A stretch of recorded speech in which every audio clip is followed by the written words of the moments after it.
couldn't tell, but something happened on the Tribord Trail. Giants and dragons are corrupting us all. If we don't get help, we will all go to hell. Did you hear the news out of Waveco Cave? A big holder tried to make us their slaves. My player's trying to control our brains. I just woke up and the village was razed. We need the Stronghold to protect us for the night. We need the Stronghold to help us with this fight. We need the Stronghold. We need the Stronghold to go searching through the game. We need the Stronghold. We need the Stronghold. It's been a week since we saw Dave. A mighty group of adventurers. They're savage as hell, but they may be mad enough to get us through this spell. When they are together, they are the Stronghold. We are the Stronghold. We're here to show you the way. We are the Stronghold. We might just have to save the day. We're just a group of heroes, yeah. We're big and we're small. We may not be the best in town, but we answer the call. When we are together, we are the Stronghold.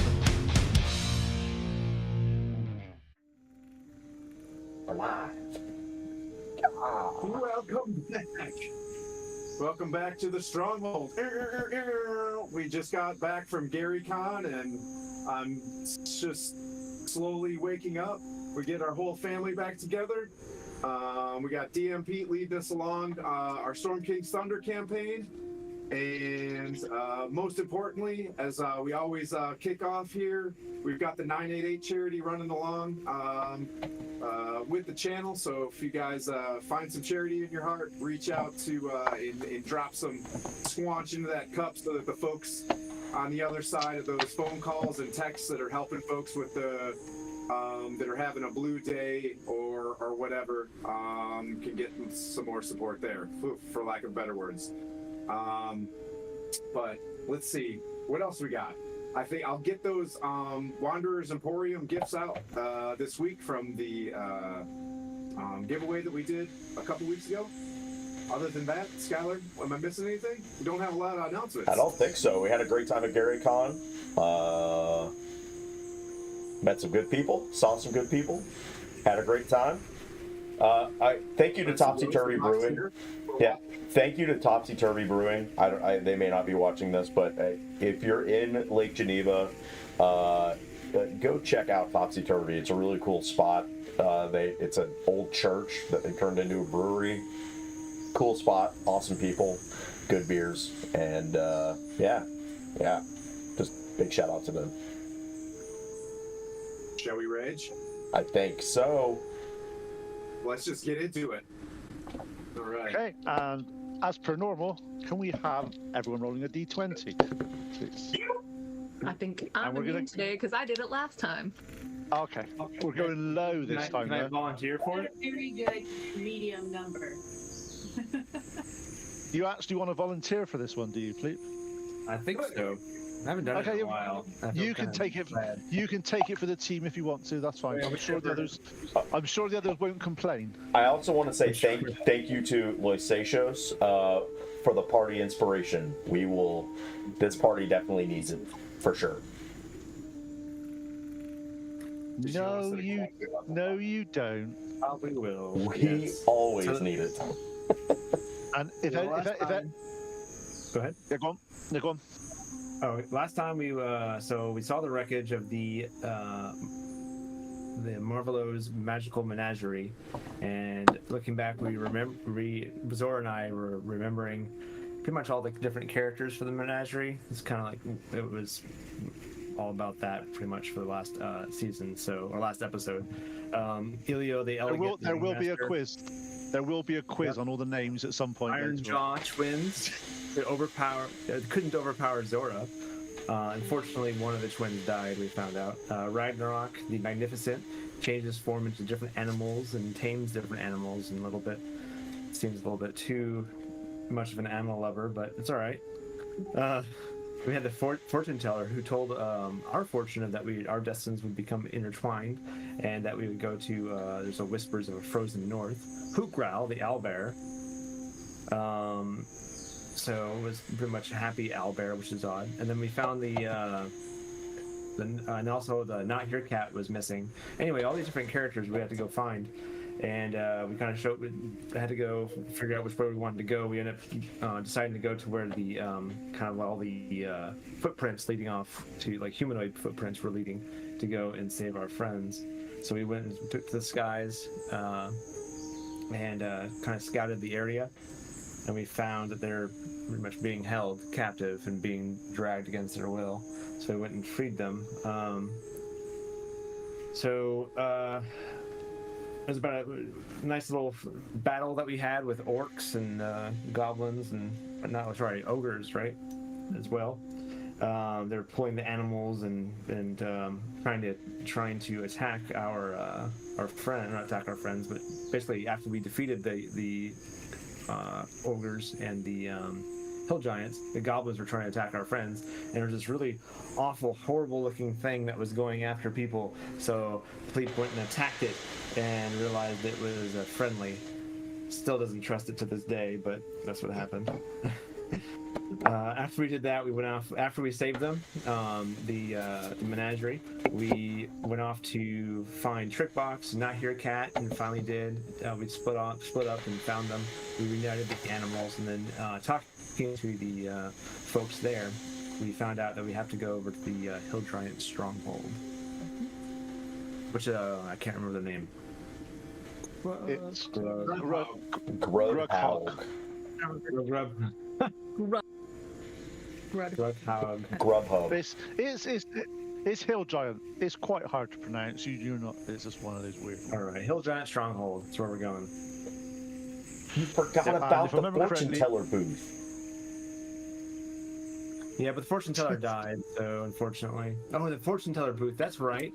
Yeah, how can I forget that? We had the cool fortune teller booth. We went ahead of them and kind of met them, and then Bork had the awesome idea to have a fortune telling booth, but it said kissing booth. Kissing booth.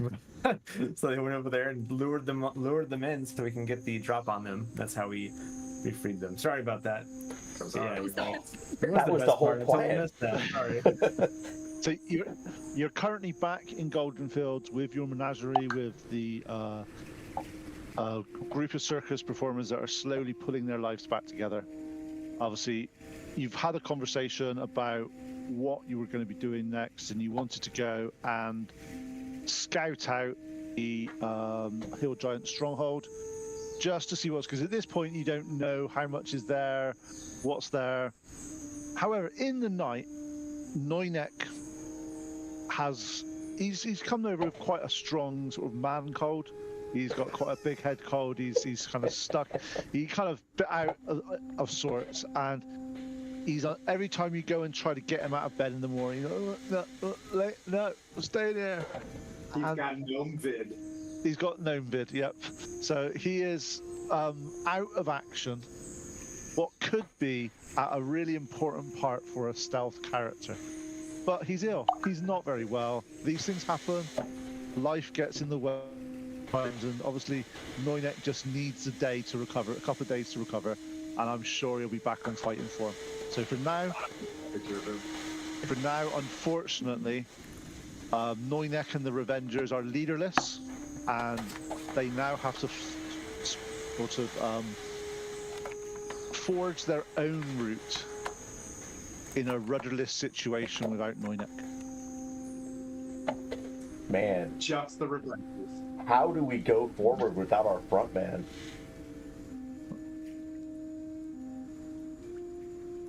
I mean, Who's the deputy frontman? Kim. I'd definitely say it's probably Tim. The Chippy? Chippy. Yeah. All right. How we've scouted far up the river. Did we see No. anything up the river. We only saw where we met the menagerie, so we're just gonna head back up the river. You reckon from where it was, especially from where Pleep's seen from an aerial view as well, it's probably an extra day and a half, maybe 2 days travel up the river till you see there was a building of some kind, but you didn't really get that close a view of it. But you knew it. You know it was right next to the river and a small lake. Okay. Ooh, So we got another party inspiration. 2 party inspirations. Ooh. Oh Might need man, this. We're gonna need this. Pete's gonna hate us today. Adjusting. All he's doing is adjusting hit points for monsters right now. See little hands on the keyboard. No, I just typed something. I was just typing something in response to the inspiration. The difficulty. See, you read his mind. Oh God. All right. Okay. All right. So, Prime Directive. You know, since like you guys gave the wrong guy in charge, and I'm like, Raj. So Prime Directive is to ordning, right? We need to solve issues with giants. Nods to everybody. There be giants nearby. Goldenfields and the guys from Waterdeep are the ones that are giving us money to do these things for anybody who's interested in money over glory. Yes. Things do juxtaposition. It looks at Kara through Zora. Did I use that one right? Anyways, she's like, no. We were supposed to defend the Goldenfields, and I don't mean to.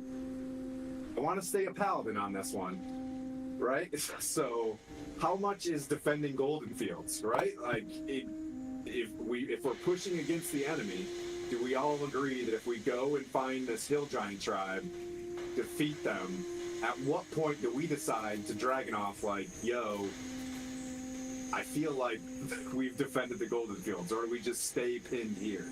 What do you guys think? So I would say a good mobility kill that keeps them out of Goldenfields, or just take out their ability to keep attacking in some way. We need to know what kind of. One of those let's get the tactical win for the strategic win, right?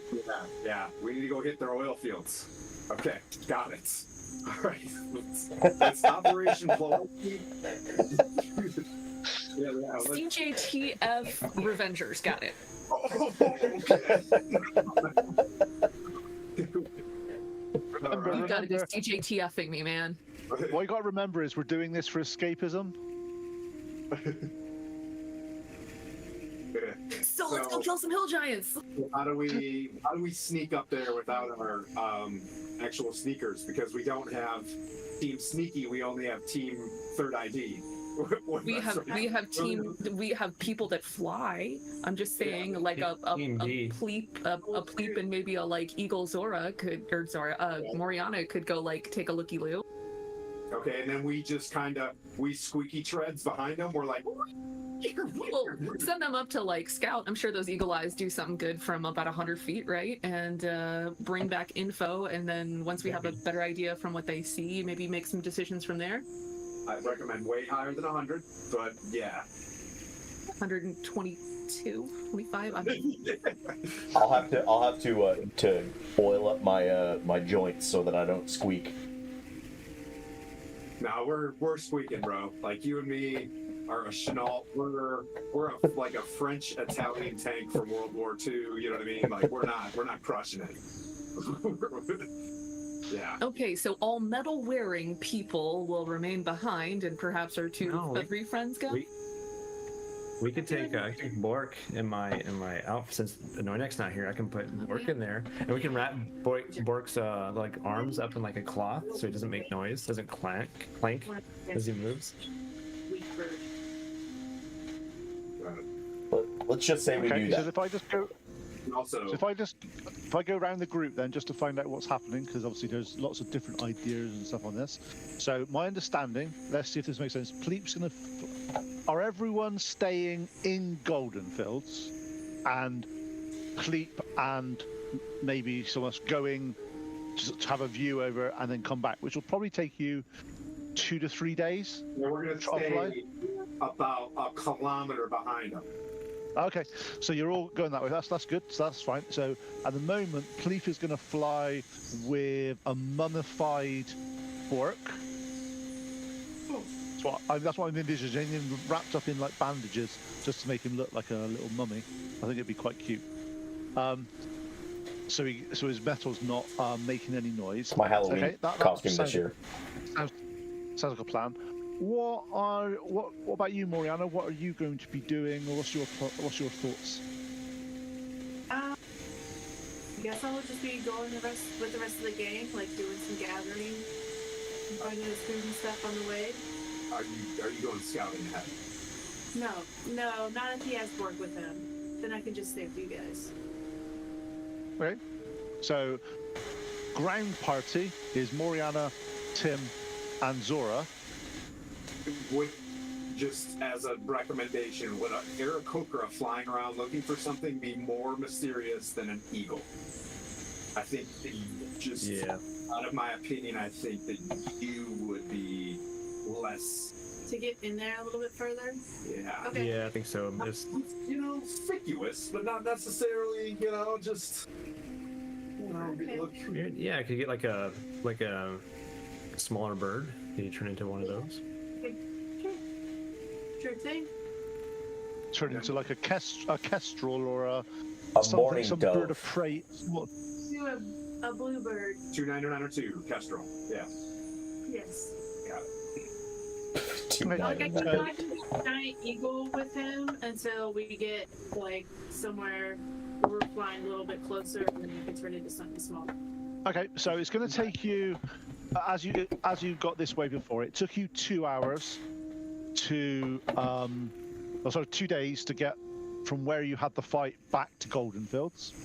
So it'll take you 2 days to get back there anyway, and you're going to then, from there, it's a couple of days travel along the river until you find the Hill Giant Stronghold. So if we are saying that you're going back to where you had the fight first of all, and then you're going to progress north and follow the river, can I have, let's just say, are you doing it, how stealthily are you as a group going back to where the old fight was? Well, yes. If you're asking if we're going to go stealthily, I mean, it's up to you. I just want to know how are you traveling? Just confidently walking down, or sort of keeping to shadows? we're not playing the band. You know what I mean? We're just, we're quietly moving along the river. Well, also, did we have a long rest before we left? Yes, you Okay. did. It's been several days. Did. You're all long rested. You're all back to full fighting health with all spell slots, all hit points. How's Goldenfields doing? Can I just assume? Are they? Yep. What are They we are assuming? Building. If you remember correctly, just as you got there last time, sort of a contingent of Waterdeep guards had arrived, and they were sort of maintaining order, and they seem to be setting up and using your outposts that you were setting up and telling people to put some sort of small towers around places for people to get hold to. They seem to be doing that. Some of the buildings seem to be going back into places. They've rebuilt the granary, which they've put the grain back in that you recovered from the hill giants. They seem to be from Waterdeep. Moriana, you do notice that there's a couple of druids that have been sent with them. They're quite initiate level druids, but they seem to be helping with the ground and the toiling and the making sure things are actually fertile enough to replant. And if I can, if people are going back from Waterdeep, writing a message, Deer, Dragonoff, and Henry investigating a place called Grudd Haug, which is a hill giant's fortification near Goldenfields to the northeast, shall return in a 5-day. I don't know what that means. In a half a 10-day. And just. Yep. Yeah. That goes to one of the guards takes that and they go, yeah, we'll be ferrying information back to Waterdeep. Make sure we do it, sir. Anything else we need to do? And he salutes. Oh. Nice. Tight that tight. I am satiated. All right, and then He's obviously he knows who you are. You're a well-known person now in this area, and so literally as soon as you start talking to him, it was like, attention, shoulders back, making full. Yep, sir. Yep, total, sir. Yep, fine, good. At ease. Well, it's not every day you meet one of the heroes of the age. As you were. No, I appreciate it. I thank what you're doing for these people. If it wasn't for your group, I'm not sure what would have happened. I'm not good at this, and I hand him the thing, and I walk back to Zora, and we start walking down the river. Okay, so the first 2 days you're traveling with 2 days to where you had the fight. As you get there, you do notice the creatures that you killed, the varieties are there. Apart from 2 of the hill giants, the rest of the creatures are no longer able to be seen. So the bodies, if you look at them, they've been dragged off into different areas. Might have been sort of wildlife, might have been some various things. But if you want to give me a spot, what's that, sorry? Some of those are ogres, right? So like that's heavy. Ogres, goblins, the 2 hill giants are not been moved. So if you want to give me a survival check, oh god, you've got another party inspiration, guys. Yeah. So that's 3. 3. Thanks, Touch of Evil. We are inspired today. What's that? 14. I might have the same as you. So did anybody get above 15 on a survival check? Okay. Oh, we're all rolling. Survival. No. Okay. That's fine. You just notice there's been like sort of drag marks going off in there, but you don't, apart from that, you don't really notice much It looks like they've probably over the past. It's been 4 or 5 days since you were back here, and obviously creatures of the forest. It's free meal. So I look and I see a bunch of glitter and like scarves and wigs and makeup and stuff. I'm like, guys, there's drag marks everywhere.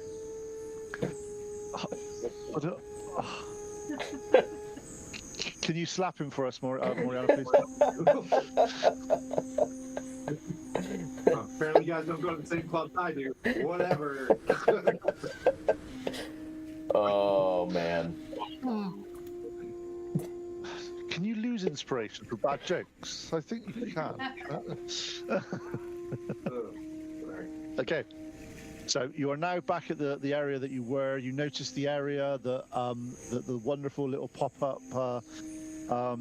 fortune teller stand was. Lots of blood around it, lots of various things. From now on, you're in uncharted territory going north. What is your plan, guys? You reckon it was about, from when Pleep was high above this last time, it was about a day and a half's travel to the north up the river? Was roughly what it was expecting. So if you can do your like fly out and back, just keep going down the river and back to us, if we can time it so that if you don't come back to us after X amount of time, we know that there'd be trouble. So we're looking for can you pick like a color of a bird that stands out just a tad different than the others, be a blue jay or something? Yeah. And then we just kind of press that. Can that help our perception a little bit so we know? There be a cardinal, so it's easier to see. Ooh. Yes, you can recognize the bird. That's fine. The rest of you. So first of all, then, from the 4 of you that are traveling behind, and could I just have a stealth roll from all of you, please? Just I want to see how noisy you are being. He's trying to soak up our inspirations. Don't do it now, guys. 17. 17. Okay, so what'd you get, A Tim? dirty 1 because I had to roll with disadvantage. 1. Okay, a dirty 1. That's impressive. And Pleep? I rolled a 2, so it's a 1. And 5. Wow, that's amazing. I love those rolls. He's just flapping his arms out there. I found a bird bath, and I was like, ooh.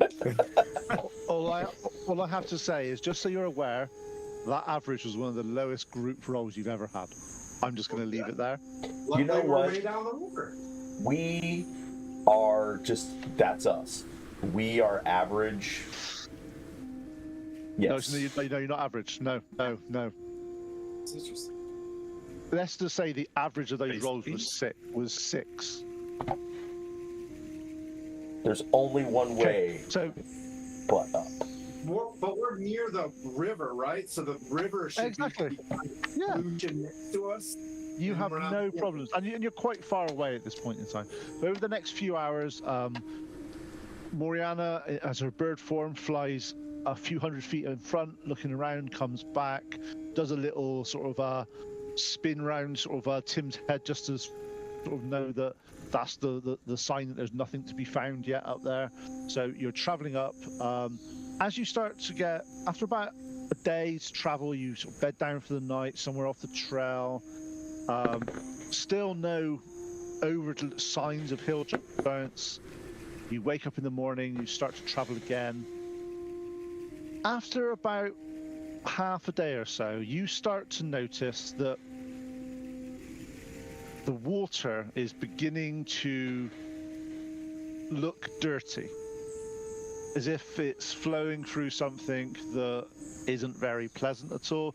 You look down, further on down, it seems to have been filtered by various things over the course of the river, but near here, the more every sort of 200 or 300 meters you go, it gets a little bit murkier, a little bit more, and the smell, you start to get the odd sort of it's horrible. Like hill giant Moriana poop? being like literally anything and everything could be in this water. It's a good thing I can't smell. Moriana coming from like a nature background, you're looking at this and it's like, it's offensive to you. This is like, why would you put this in a water that's going, what's happening here? Yeah. You want me to do a nature check? Yep, go do a nature check. Can I do a sanitation check? You don't need to do a sanitation check, you know it's bad. 15. Yep, you take from this that there's a sizable force of creatures up north that seem to be, all you can say is any excrement, dirt, food, everything is just being washed directly into this river. Okay. And it's been doing it for this much to be built up, it's got to have been done for quite a long time. Okay. So we're getting close to a bunch of giants, huh? We're getting Oh, yeah. close. Get off the river, and well, when she sees anything, we should probably peel out, and you know what I mean, like find a good vantage point. Getting close to giants, I can literally taste it. Yeah, it's okay. So you find a little bit area off the side. Moriana goes flying as a retcon. Moriana, Yeah. can I have a perception check from you, please? Just as you start to take off. It's failing me. It's a 14. Okay, that's fine. Yeah, you're traveling around. Even in your bird form, the smell that as you're getting closer it's quite repulsive. It's horrible. As you come round a corner about 3 or 4 miles north of where your party is, you see in the shadow of a sprawling forest, Grudd Haug stands as a formidable fortress, akin to a colossal beaver's dam. But amidst the architectural wonder, a more sinister atmosphere prevails. The landscape around the giant stronghold is marred with the presence of rubbish and refuge and excrement scattered everywhere, creating a stark contrast to the natural beauty of the surroundings. Discarded bones, remnants of mills, broken tools litter the ground, picture of neglect and disregard for the element that it's in.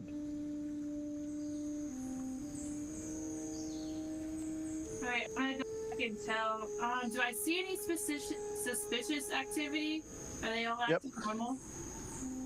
As you add into this grin ambiance, a violent plateau unfolds amongst the chaos. Outside of the hall, there's goblins, there's ogres, there's ettins, there's the odd hill giant you see walking around.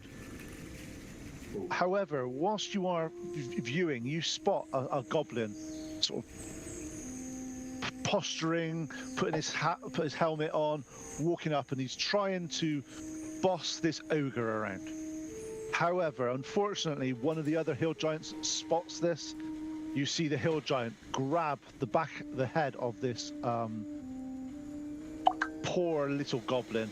He picks up the goblin, rips his head off his body, turns around, throws the head at what looks like some overgrown goblin-like creature the size of a hill giant but skinny. As it grabs the head, it bites into this as if it hasn't had a meal in weeks and starts chewing down on the head of the goblin. The more you notice this creature, it actually doesn't. It's not really a goblin. It's more of an emancipated hill giant, as if it's been starved and left on this pole. Would you say he's unnerved?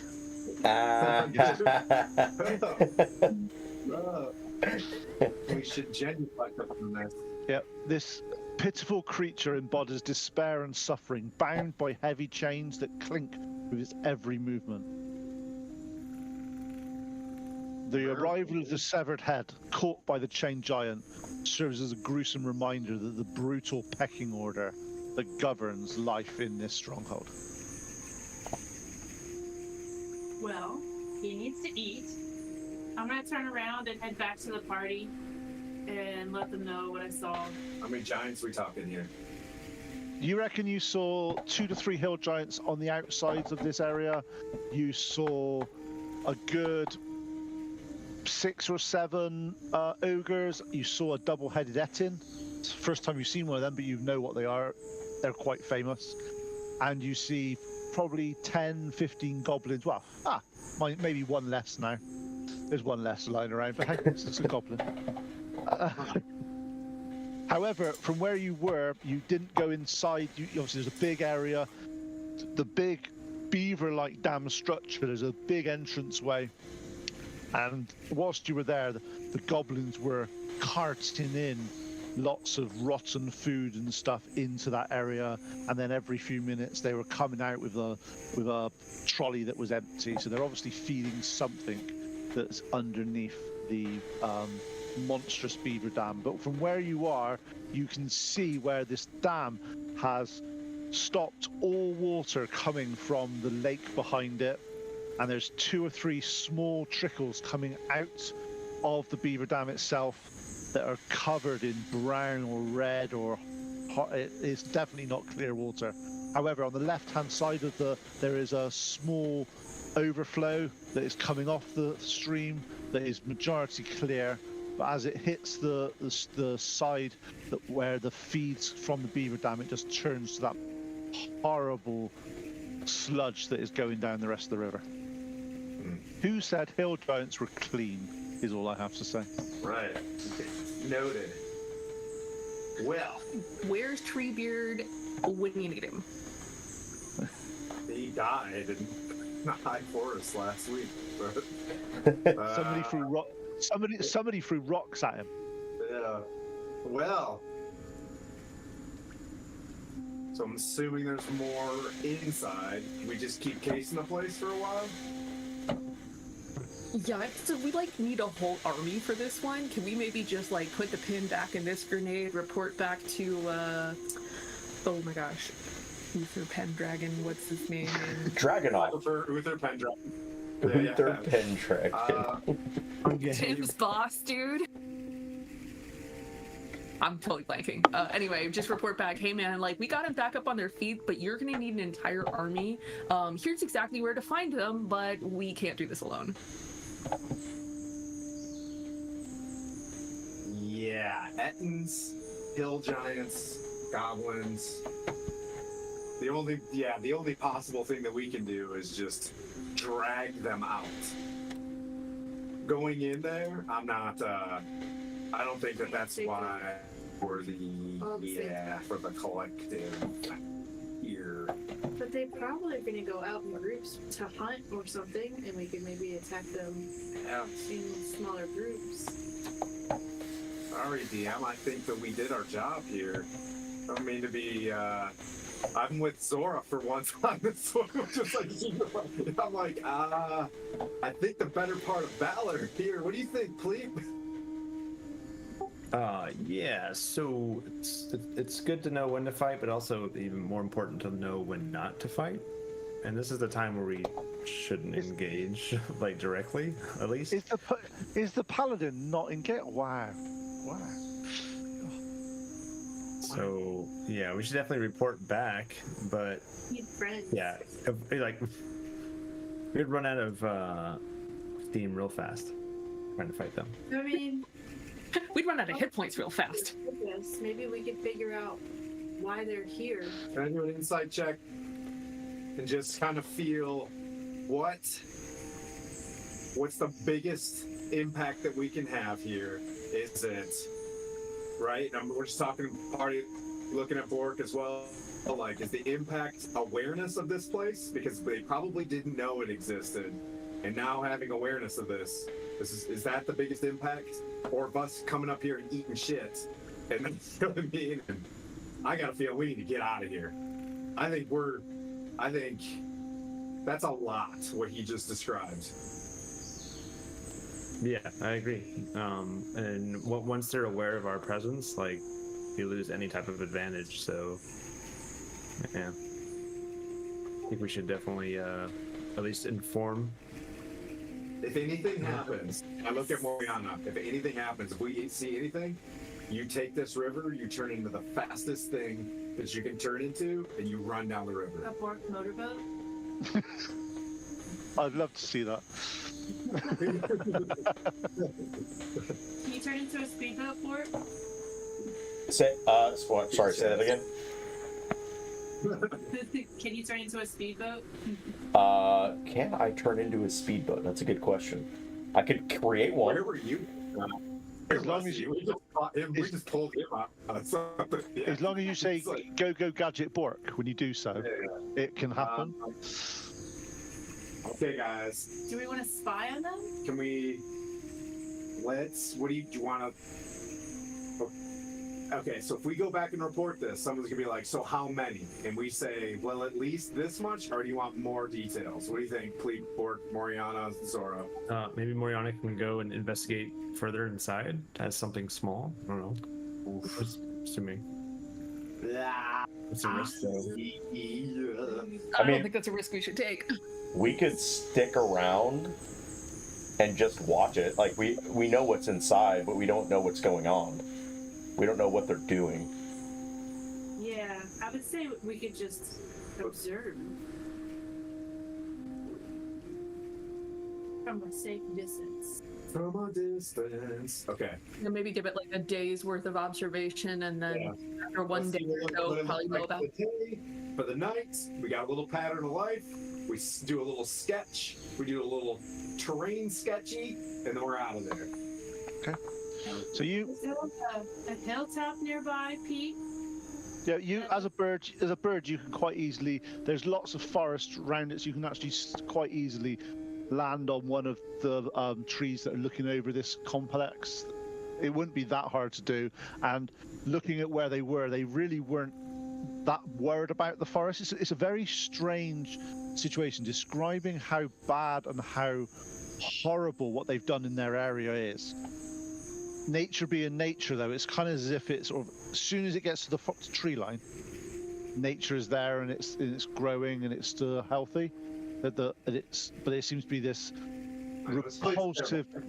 We get that, but I don't think we can. So she's turning into a paladin right now too. I think we come back for sure. She's worried about nature, which is her job. Yeah. We need more guys. We need more guys, Kickball. We need you guys go home and get some more guys, and we'll go get some guys, and We need guys. You know, we need some more dudes. Okay. So whilst you are watching, you notice that a rather large hill giant comes out.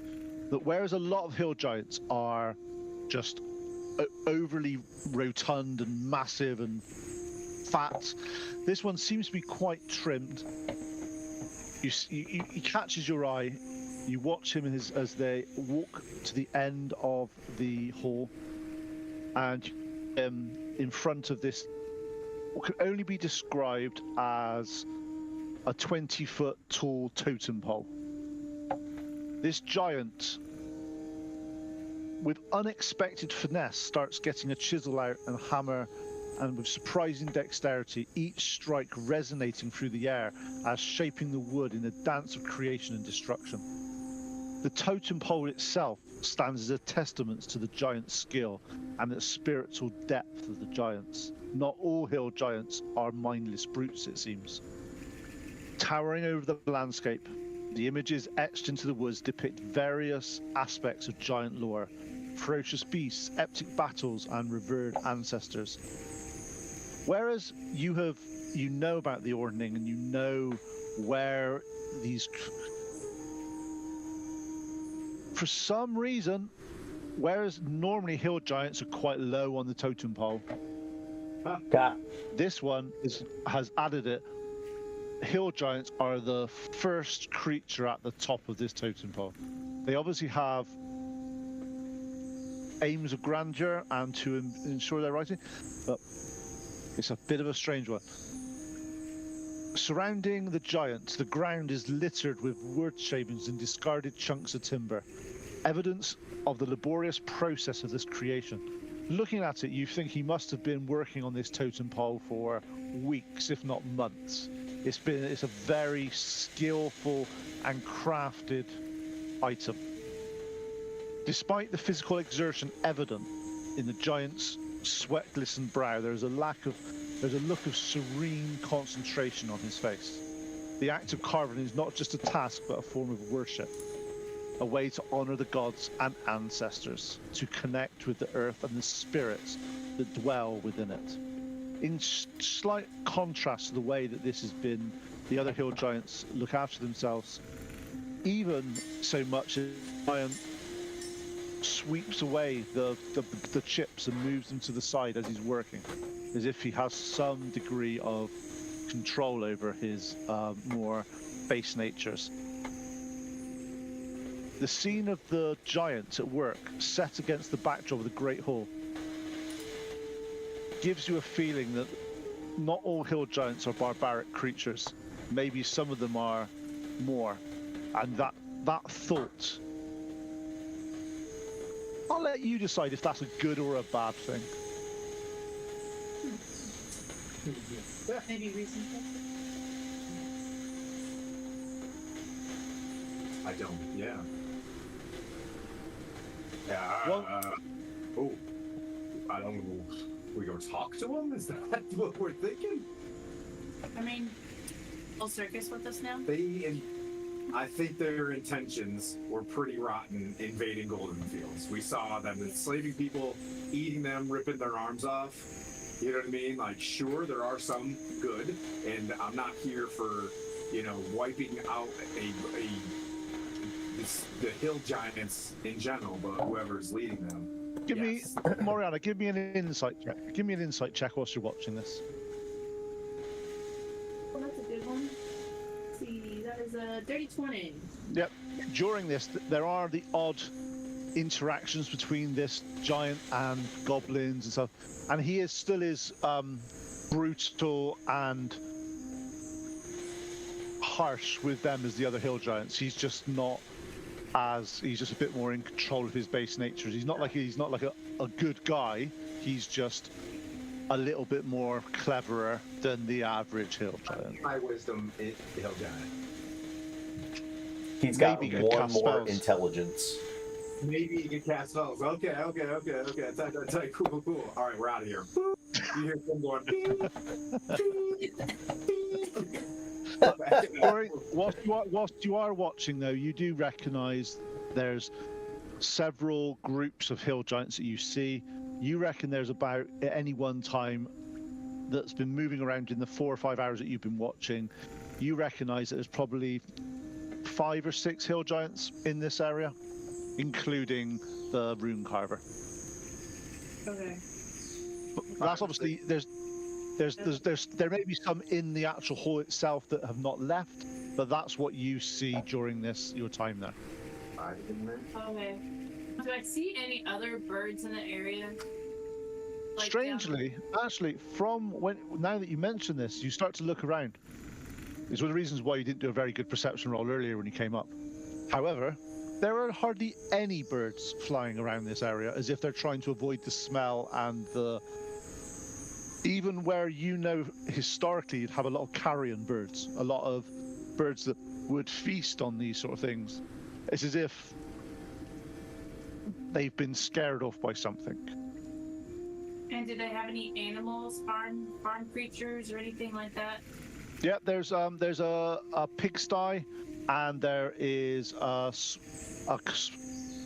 10 or 15 pigs that are in there that are being fed and sort of maintained by the goblins. Apart from that, there is no other livestock in this place. Okay. Pigs near the path to wherever the hole goes underneath the dam.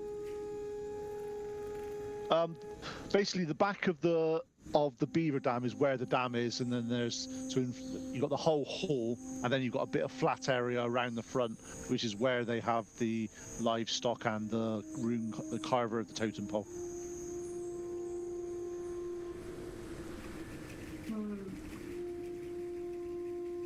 No, I'm not gonna go.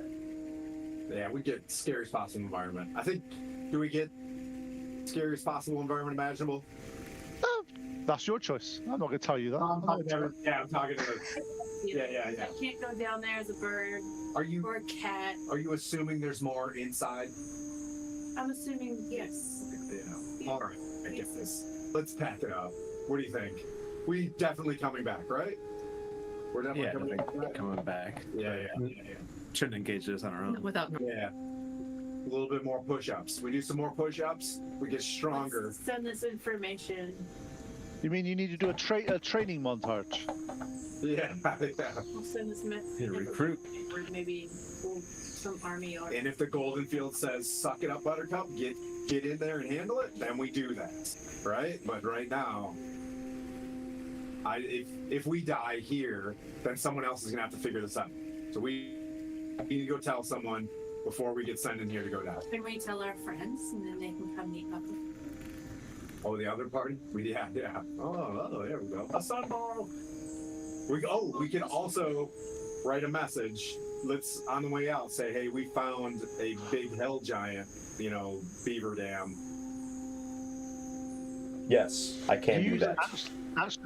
Actually use the sending stone. Yeah. So I just have to send a message to myself. Yeah. So I'll write that yourself. message out. To Blandina. Me. From B to B. There we go. Okay. Well, let's turn it around.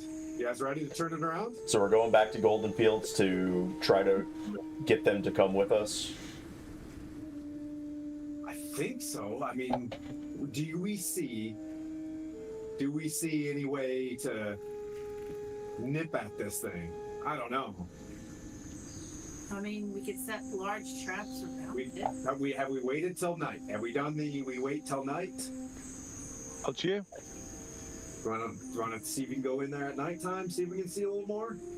Okay. Because I think a bird at night going in, are we ready to risk that? I would land on the ground and turn into probably a mouse or a cat.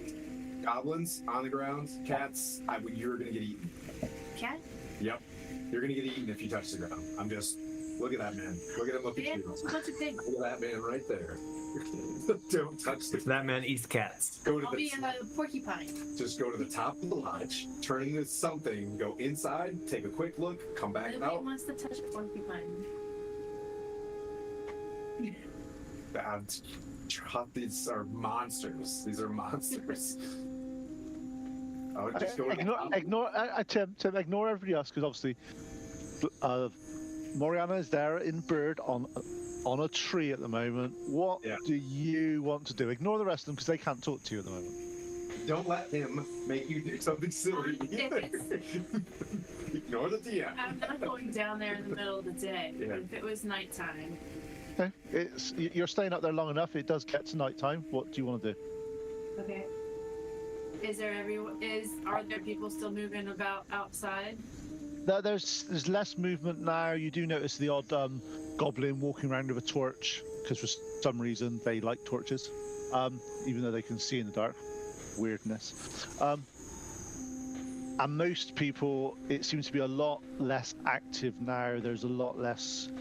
In fact, now that you're actually paying a bit more attention to the people that have gone down, all you do hear a bellowing voice from inside. Now there's less movement outside, and it's a female voice, and all you hear her say is, actually, do you understand giants? No, I don't. Okay, it's two words that she's saying constantly over in a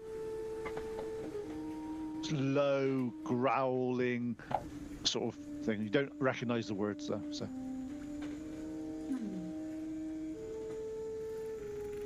And those words, after the next hour or so, they get quieter, and then they stop when it gets to around 11 to 12 o'clock at night. It is now really peaceful and quite strangely surreal now. There's not much going on. Yeah, he's goading him. Okay, I'm gonna turn into a bat. Because bats Okay. in the dark. And I'm gonna fly down and do a perception check or an insight check. I want to see if it's like safe to move towards underneath the dam. Okay, as you start to look there are several entrances that all completely pitch black. There's no torches lit. There's a small, from the center, you can see like a small glow of a fire that is in the area underneath the hall. But there doesn't seem to be much movement of any kind. If you give me a perception check, please. Yeah, it was a 14. Okay, yeah, you. I'm 14 today. Apart from sort of like lots of snoring and sort of noises like that, not a lot of movement going on that you're aware of. But hearing all the creatures, it seems what happens here as you start to look in that the main hall underneath is a really large area that with just small nooks and crannies that people seem to sort of joining, and that's where they sleep. So it seems to be quite a joined up. There's no individual rooms. However, when you are looking around in there, to the far of the room, you notice what can honestly be the biggest hill giant you have ever seen. She's sat up on looking at it, it must be some type of cart with broken wheels. You reckon that she's close to 20,000 pounds in weight. That's a huge monster. Oh yeah. Huge monstrous arms, lots of rolls of fat on her. And as you see right by her, there's two goblins asleep. And you see the goblins that they look like they've just been there, just scooping out food and feeding her all day, and they've just collapsed from exhaustion. As you look around the area, you see that there are, just as you were seeing outside, you said that there's. Let me just get the list for you so you can get all the information. You reckon there's about 12 to 15 goblins.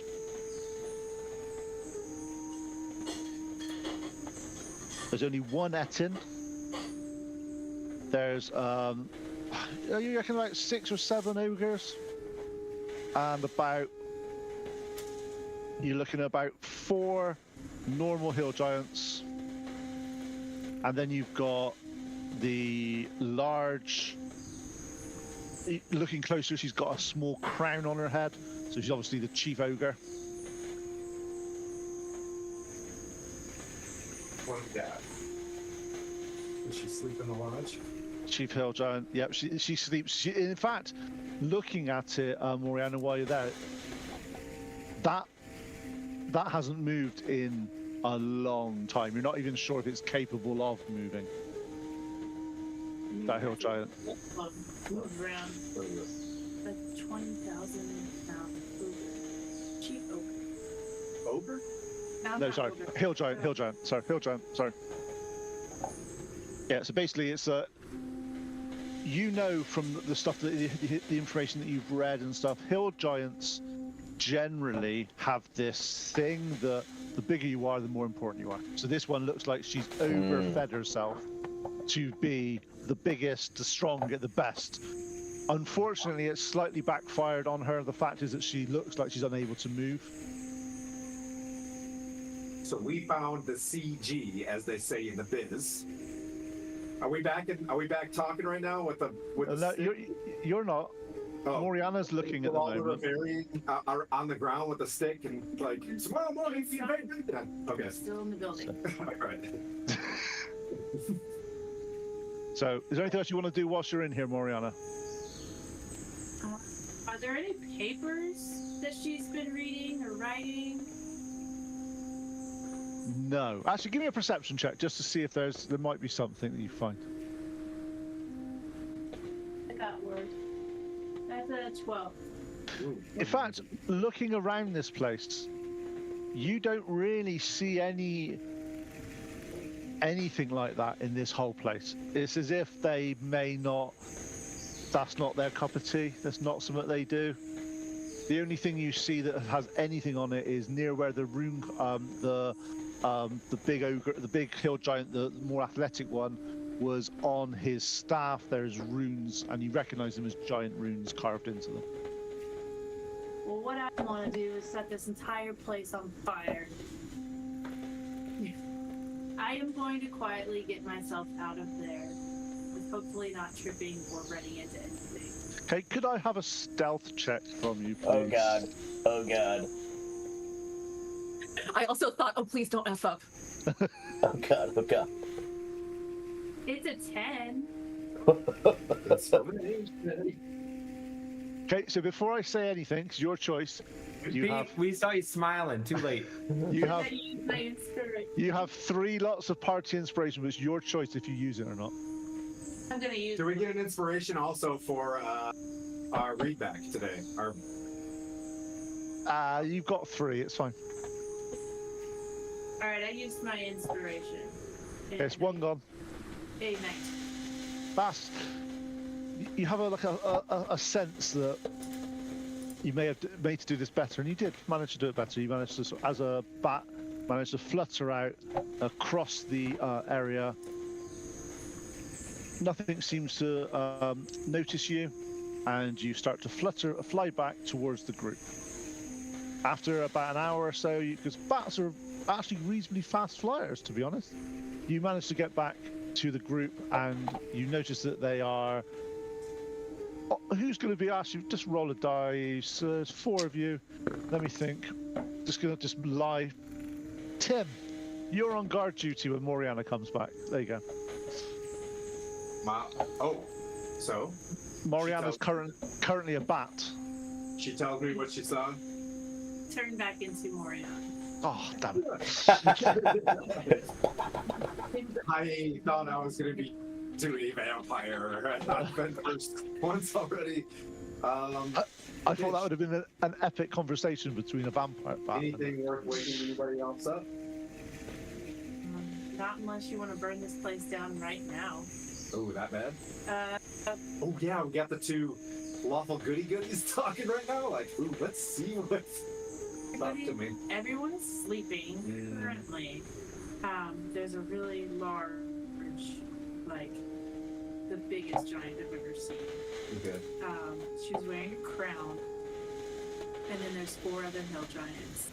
About 6 to 7 ogres, 12 to 14 or 15 goblins, and then 1 head. Did you hear anything?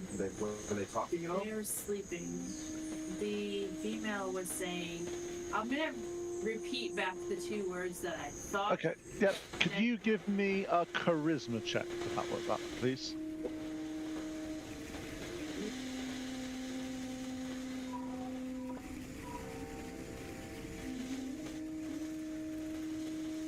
Just black So 14. Yeah, because you probably haven't got performance, so that's what I'm saying. So, you use the words that you found. You go through them. Luckily, Timothy does understand Giant, so you hear, and the words are just "feed me, feed me, feed me." She looked like she was passed out and just. I don't even know if she could. Little Shop of Horrors. Got it. Feed me. All right. Let's see. I dated myself with that one. I don't think anybody in this. Okay. Shoot. Were they all like in one consolidated spot? Yes. Underneath a bunch of wood? Oh no! I'm like, I'm going to sleep and I'm talking to Zora before I come up with a plan. As much damage as this could do to the woods, I think this wildlife would really benefit. We literally have a dude that could fly and fireballs too. Shucks. That's true. That's a, And we could, like we could set fire to that totem pole and just. Death from above. I have another idea if you wanted to wake us up and tell us what's going on. Yeah. So I patch you guys up and I'm just like, okay, I was almost gonna get creative and from my previous experiences, I should probably wake you guys up before I go do something. And she goes on and she tells you what, you know what I mean? Like what she heard. everything. So it's still like 1 a.m., right? Yep. It's still middle of the night, just in cases. So she's queen bee here, and she eats a lot of food, and I'm guessing like probably gets her own little special like pile of slops.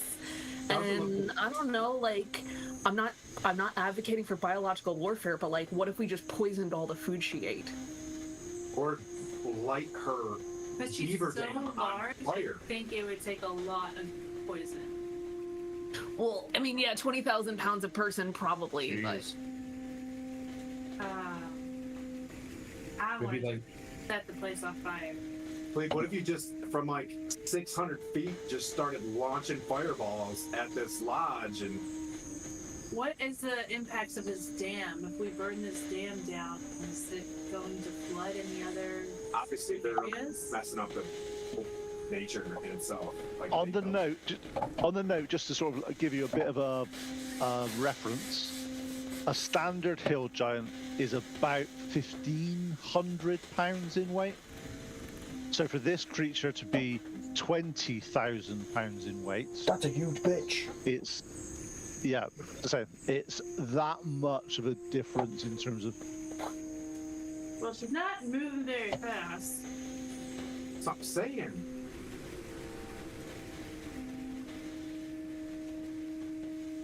so nuke it from orbit. It's the only way to be sure.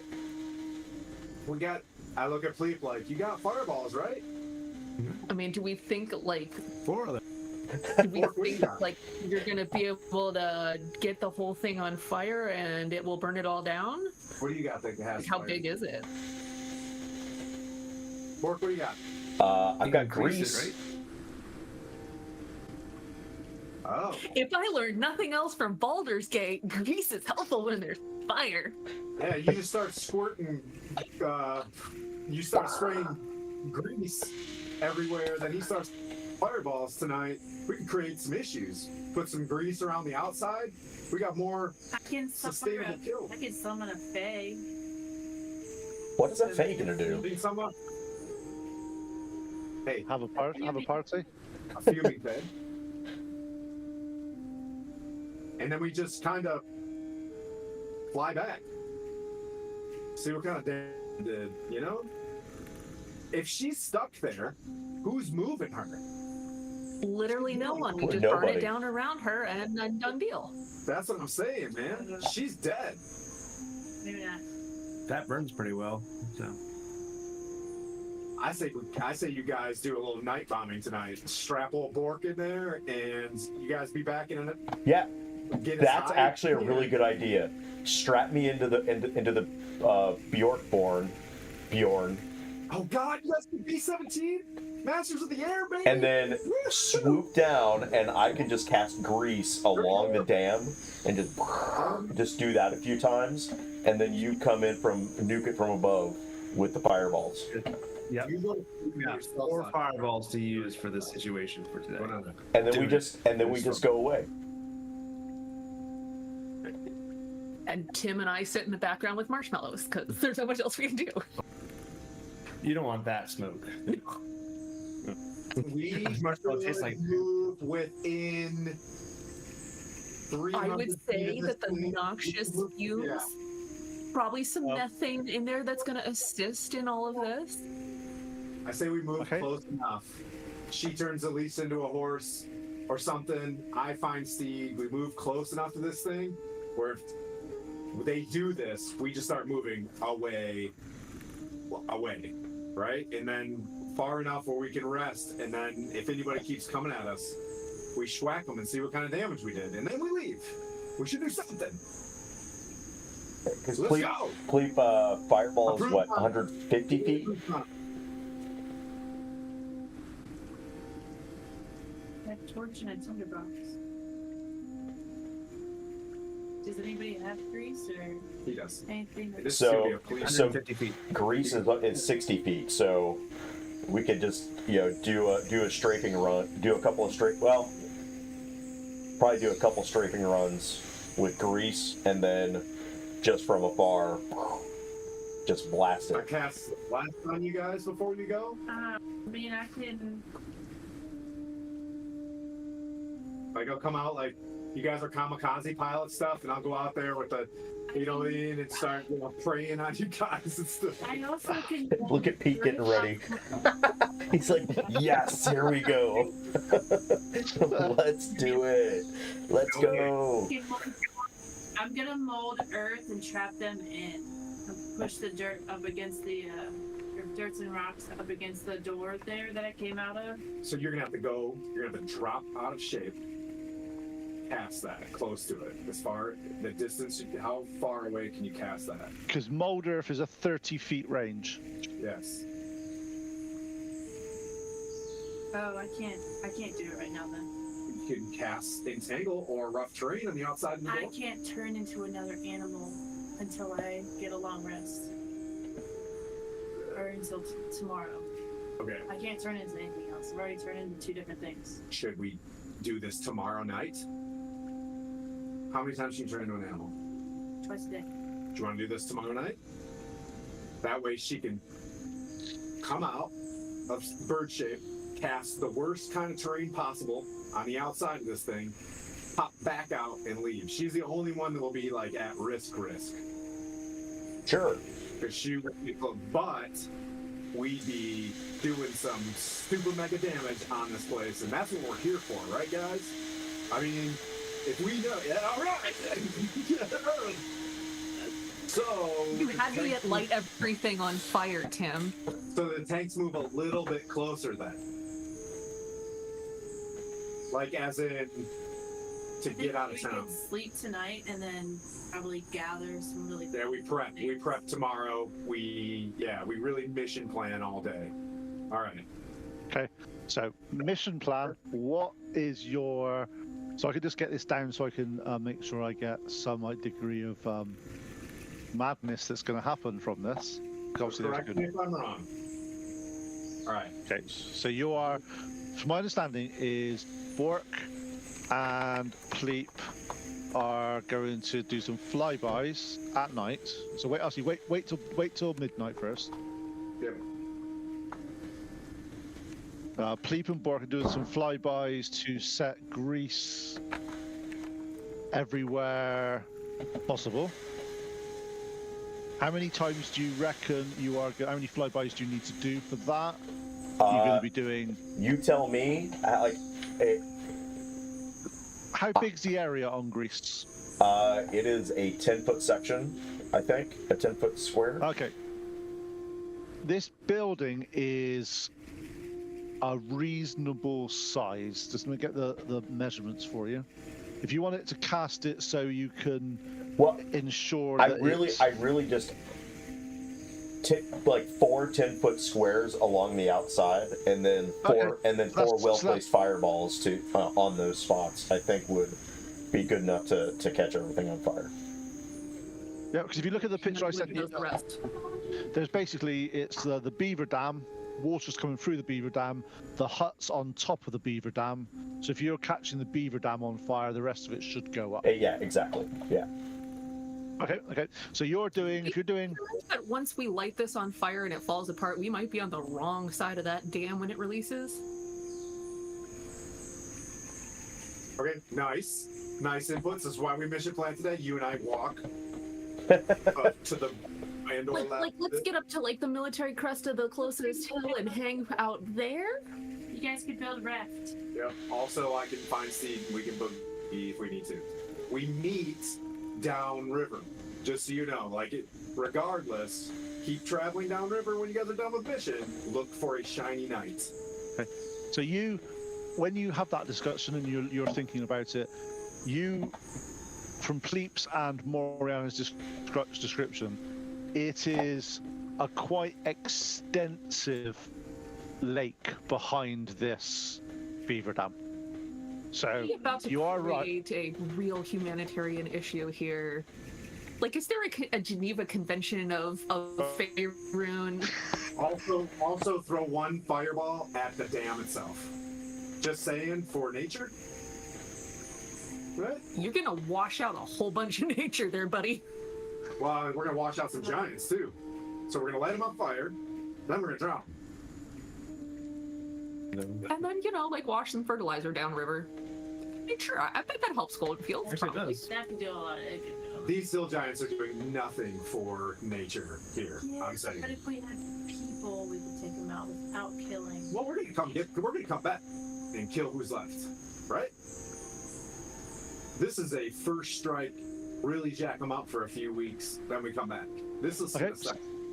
Okay, so that's the first stage. The next stage was Moriana fly in and cast You're like spike growth on the entrances, Yep. And then bad. on the main entrance, and get the heck out of Dodge. Then Pleep will be doing some artillery. Fireballs to the dam. Right. A lot of damage. Oh, okay. This Can we is the break the best. dam or not? This is the best worst plan ever. I feel that the dam is constructed by the baddies that disrupted nature. Is the dam good for nature or bad for nature? Can I at least do an insight check or? Can we do it? Does that mission check on it too? Yeah, was Yep. before. Yeah. And you're the druid. Yeah. Do a nature check, Miss Druid. You can even have advantage on this one because I'm being nice. 15. Okay. You notice, looking at this, the river, looking at where it is, that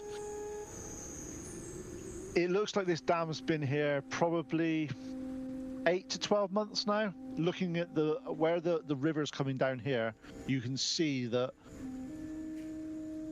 nature's been reclaiming it, but where you actually go back a little bit further, about sort of 50, 60 feet on each side of the bank, further on up, you notice another bank line that would have been there had this dam not been here. And looking how much this water would have dropped, it's going to be a quite spectacular event when this dam does break. It's going to sort of, and there's no way of catching from what the discussions you're having, there doesn't seem to be a way of catching the hall on fire and preserving the dam. It's all built in, more or less, the huts, the halls on top of the dam, and there's the tunnels underneath the dam. So it's all part of the same sort of thing. So it starts to go on fire, the whole hall is going to be on I fire. love this. I love this operation. I'm feeling good about this. Okay, I'm okay with destroying the dam because I feel like they just built it in order to collect the wildlife in order to feed her. Yeah, like 8 to 10 months compared to the years and years that Goldenfield was there. If you just go back 1 year, Goldenfield would have had this level of water, you know, once it crests and recedes.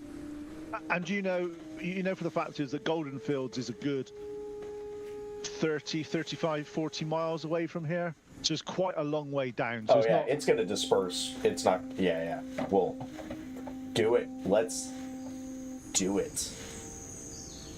All right, so Zora and I are gonna go find some high ground nearby. When we see things lighting on fire, we're gonna just move downriver to where it looks like the river naturally was. I guess is that can we figure more? Can you show us through it where a good spot where this would just flow into its natural river? Yes. So you see the banks Oh, yeah, on yeah. the side? Okay. That is where it. We're moving there. That's where it used to be. It's Yeah. where it's all cleared, and then you have Meet to us back here.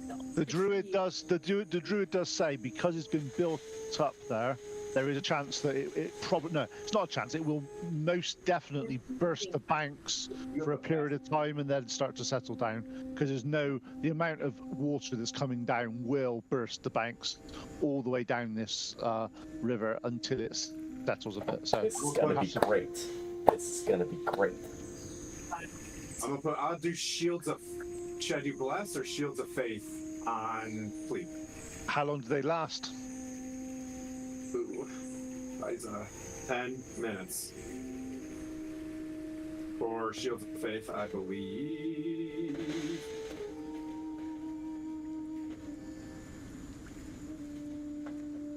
Yeah, 10 minutes. Shields of faith.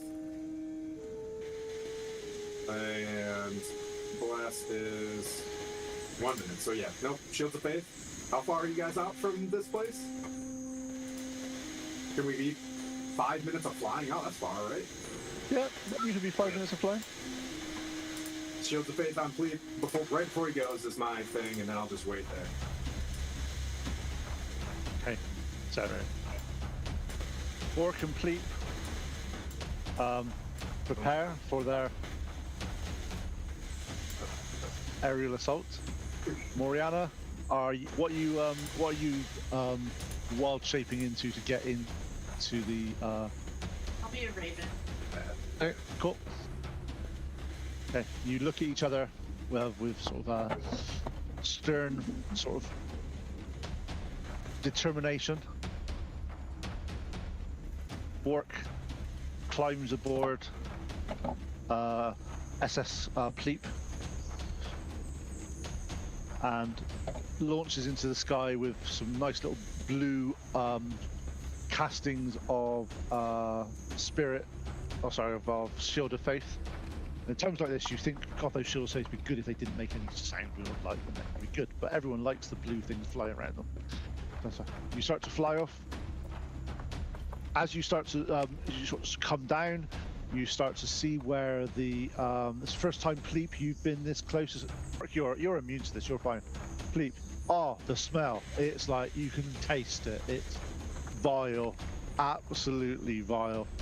You start to go down. You recognise the beaver dam that Moriana has described to you, and you start to swoop down. So to do this, 1 second. So before we do this, I want to go really high in the air to work like, hey, I'm gonna go really high, higher than probably I've taken you, to come down at it, right? I'm ready. Come down at it, and then have a ready action for mirror image. So have that in my pocket because I don't want to be vulnerable doing this because they're gonna want to shoot at me or throw whatever. Oh my God. 30 feet. So when I come in Our moments. real fast, come in there just, and then, okay, then right when I get within range, mirror image, and then ready to grease. Okay, cool. Okay, so as you start to, you got your, as you said, Bork, you're sort of 500-600 feet above this area. Now you look out and you see the vast lake sprawling out behind this area.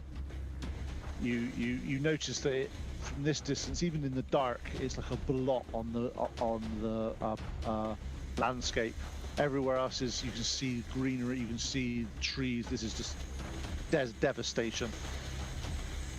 Fleep goes into a dive, probably going faster than you've ever gone at this point in the dive. Air flying past you. As you get to about 100 feet away from the area, how long does mirror image last? Only lasts for 1 minute. Okay, cool. So you swoop down. As you get to just before 60 feet, you see multiple images of Pleep appear around. I will They all also got do you the within, same like, thing. 10 feet.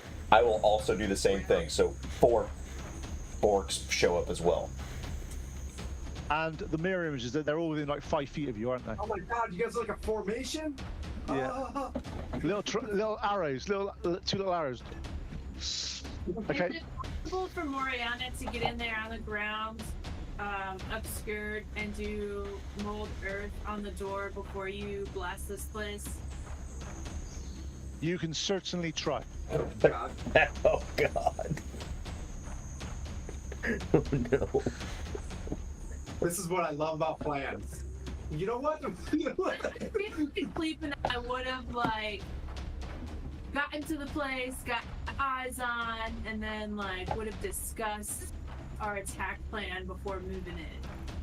Right? Okay, as Pleep's doing this, you are going to be doing this simultaneously, because obviously you've got to do a few things. Yeah. So Moriana, you are going in, and you want to land somewhere near 30 foot from the entrance. Well, what does the ground look like? How many people are outside? Where are they?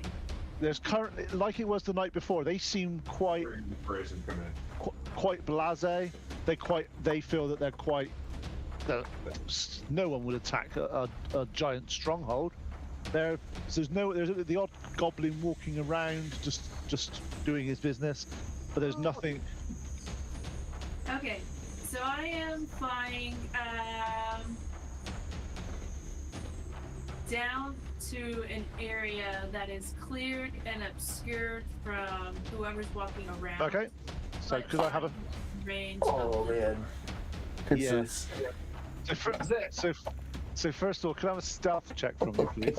Remember back in Greenest when she used her imp and she crushed it, but her imp kept rolling ones in that barn? Yeah. Anybody remember back then? Yeah. Yeah. Inspiration! Use it!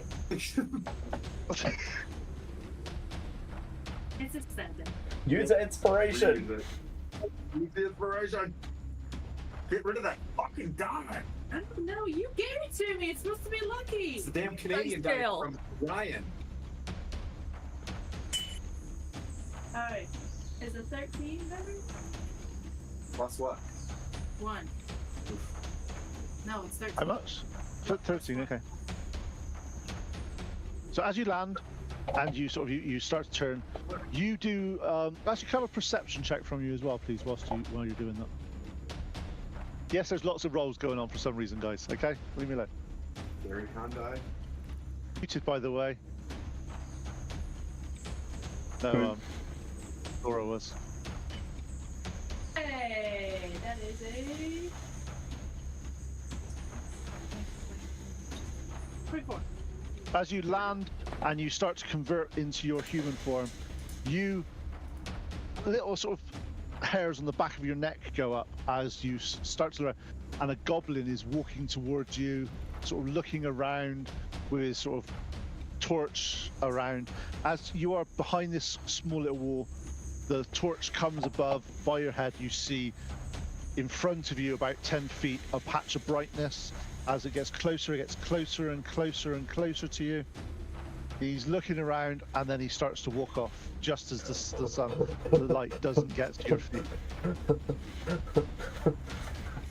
Last episode of Storm King's Thunder. We had 4 inspirations. We used them up before we even did. Yep, so you're there, you're catching your breath. You're like, you see, actually, Pleep and Bork. Bork, you're. I'm not going to make you roll stealth on this because you have no control over this. because you're strapped to a feathery friend. But Pleep, could I have your first initial as you're going down? Are you doing this stealthily in any way, or are you just doing it as fast as possible? Doing it fast. So I'm up like 1,000 feet in the air. Is where I came from when I dropped from to this thing. Yeah. I think it would be hard to see by anybody. So yeah. So we'll say stealthy. Stealth, quick, but silent. Pete, question, you know that the fact is that... question for you, Pete. Yep. If we just do one pass, do you think I would have enough time as we passed by it to cast Grease 4 times? No, because the way that this is you'll be moving at, depends on, I'm expecting Pleep to be going at 60 feet once he gets down there. It'll be like 60 feet movements. So maybe enough time to do 2?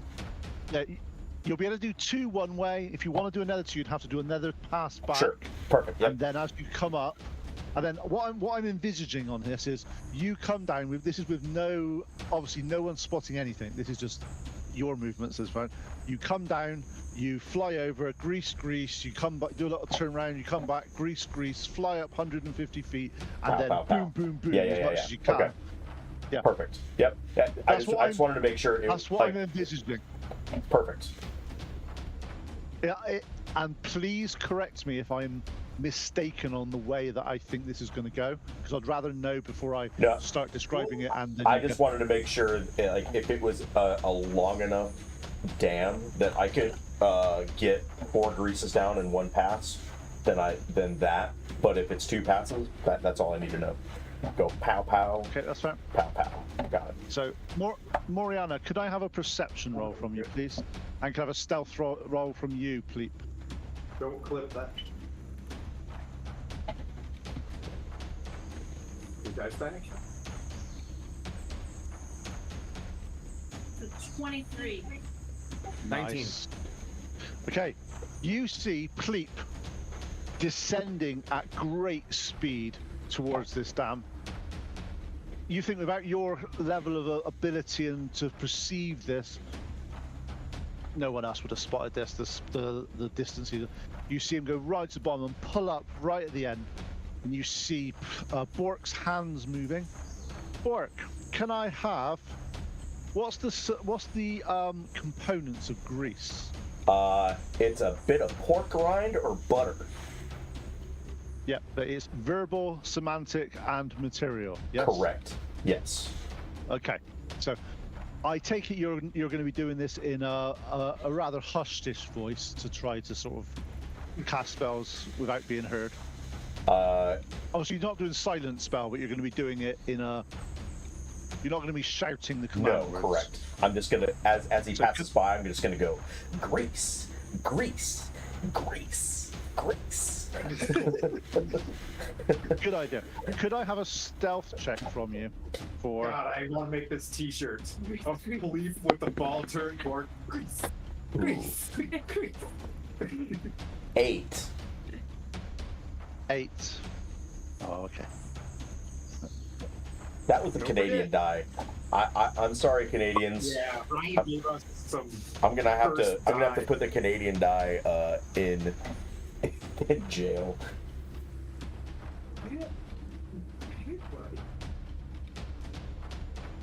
Okay, so.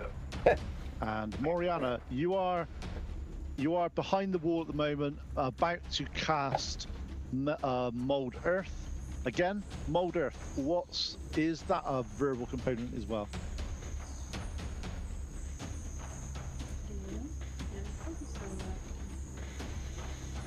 God, we could have just walked. And I talked to Zora, and I look at her, I'm like, we could have left. Well, good news is, you and I can leave. We'll go get help and come back and save our friend. Somatic. Somatic, yeah, sleep. That's cool. That's cool. That means you can cast that silently, with no thing. So you sit there, you cast the spell. You notice when you cast it, obviously, and you knew beforehand that it's the quite big entranceway, so you're going to need a couple of casts to sort of fill this bigger area in. But you cast it, no one seems to notice at all at this point. Back to you, Bork. You're flying 60 feet along the dam, and you cast grease again. Just- Could I have a I'm stealth just- check from you? Just tossing sticks of butter. Yep. And Pleep, could I have a stealth check from you as well, please? Alyssa, we need more inspiration. 11. Okay. Pleep. 17. These Nice. Canadian, I love them. They're fantastic. Okay. Find the link. You- Canadian.com. You've gone there. You've greased. During this time, Moriana, you've cast another sort of mold earth. You've filled in about 3/4 or half. Sorry, 2/4. Half of the entranceway. You see Bork sort of do a spin, sort of backflip turn as he comes back for another pass around. Oh, so you got to do it. Really? And Pleep, have another stealth check from you, and Bork another stealth check from you. We're casting grease, please. Oh, 9. that one, baby. Ooh, okay. I can't contain myself in the Bjorn. Use your inspiration, dude. Oh yeah, Use your I'll use inspiration on that one. I feel like you're trying. A 14. There we go. So that's 3 inspiration used so far. Yeah. Fine. And as you then start to get to the end of the dam again, you have your final stealth checks from both of you, Bork and Pleep. 13 again. Okay. I have to use my personal inspiration. I'm not gonna look. Like, I'm just not gonna look this time. Stop looking. Alright, 15. Okay, cool. I'm pretty sure I got a personal inspiration last session for a dad joke too. Can I give it to me? Yep. I got an 18. Can I give a personal inspiration I away? got an 8. You can if you want. I got an 8. Ma'am, come on, You give guys. this to me now? Can I give you this thing? I rolled this in Gary Gygax's doorstep. Okay, Moriana, when you're down here, you've used your you're hidden and you've cast a spell. It starts to form up. On the last pass over here, there seems to be some movement now from within the hall. People waking up. People sort of like, what's happening here? You're hearing a lot, sort of a bit of movements, and you hear a large creature get to where the door was, and you hear, actually, out of the 3 people that are here, who understands giant? I have my helmet on. Okay. Do you understand as well, Pleep? No, okay, so Bork, you hear, the light's gone out, door shut, oh, we didn't have a door. I'll smack Pleep. I was like, get up and let's light this. Let's set this thing on fire. Okay, Moriana, what's you're hearing noises, obviously you don't know what they're saying, but Yeah. what's your plan? You're currently in human form behind a wall. Okay. Let me think if I use, but that's concentration. Does my concentration break if I turn into an animal? Oh, that's not concentration, is it? You're not casting concentration at the moment, are you? If I do, I'm asking. Oh, if you do. No, your concentration stays. Okay, so I'm gonna cast Spike Growth outside of the door as well. And then I'm gonna transform into a giant heap. Giant. Giant heap. Okay. Got more speed? Okay. That's one good. Get the fuck out of there. GTFO. Yeah. And Okay. I'm going to actually. Is there a goblin I could pick up? That's 2 actions. I was gonna pick the goblin up and then drop him. Let's just yell. It was Droop Droop's fault. It was. So I'm Okay. gonna cast that, turn into an eagle and go as far away as go towards Tim and Dwarf. Okay, so as you start to fly up, you turn round at about 200 feet in the air. You start to come down. In front of you, you see the hall You see, you know, in your mind's eye, you can see where the fireball, where the grease spells are. As you get down to 100 feet, 150 feet, you know you're getting ready to cast your spell. As you look down, you see the whole. You know, you're hearing quite a lot of commotion in there now. So cast fireball. Come on, baby. First fireball. Big dice spin it.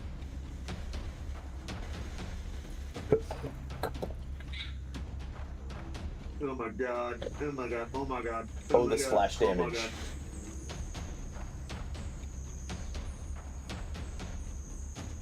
How would they know? How would they know? How would they know what? How would they know? Oh, we got a secret chat. Don't worry. It's good.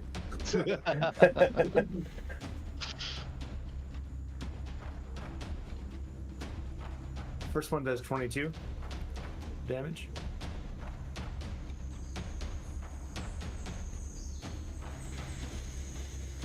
How much damage? Sorry, I missed that. Sorry. 22. Nice. Okay. As you get closer, you hear your fireball. The fireball comes around in your hands. You see it. You throw it towards the dam as it disappears, getting smaller and smaller and smaller as it gets towards the beaver dam. You hit near the area that you know Bork casts grease, and it seems to have added to the flammable nature of the beaver dam as an explosion rocks the whole side of this beaver dam, and you hear screams erupt from inside as parts of the corner of the building starts to crumble and hit the floor. As you are next round, you are looking there, you're ready to cast this spell again, and you cast fireball again. Roll the dice.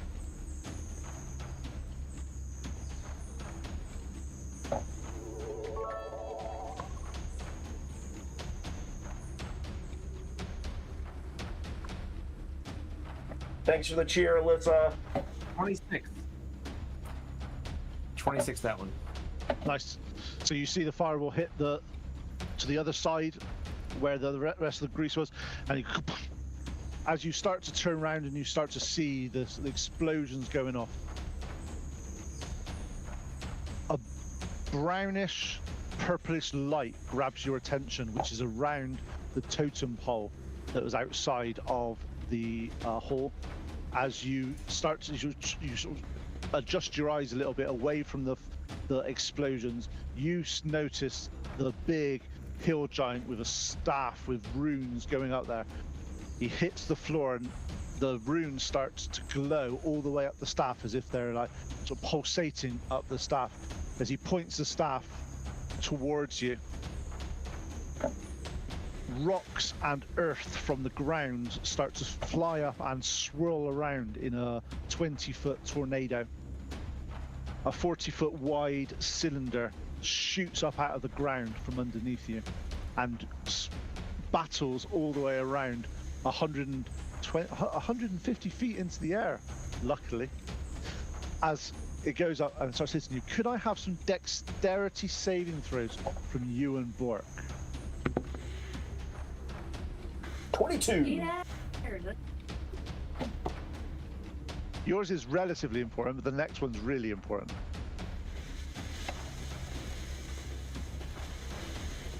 Dirty 20. Mm-hmm. Nice. You both get hit with multiple rocks, and your senses are a little bit befuddled as it's being belted round. Currently, you're in difficult terrain at this moment in time, but you've taken 16 points of bludgeoning damage. Oh, it's box flack. You guys, this is the best mission of the world. Stay in the fight, guys. This is great. Yes. Keep firing, assholes. You hear from air command. Stay the course, please. Stay the course. Just get out of this. Get out of this 150 feet. Yeah, get out of this little thing and then go up. Go down to 150 feet, launch, back up above 150 feet. Pete, best friend points for box flag, bro. Just saying. I don't think you've already leveled up too high, but maximum level. Wow. Okay. I'm gonna cast another fireball. After I do, I'm gonna go up to 200 feet. Okay. So as you start, All right, yeah, it's 50 feet movement. So I'm gonna go up to 190 feet. It hurts. Yeah, but so you're casting it and then going up, right? Yep. Cool.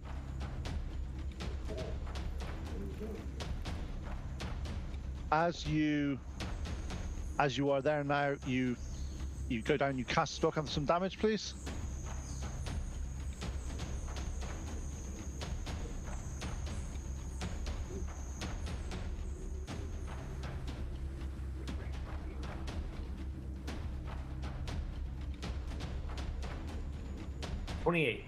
Okay.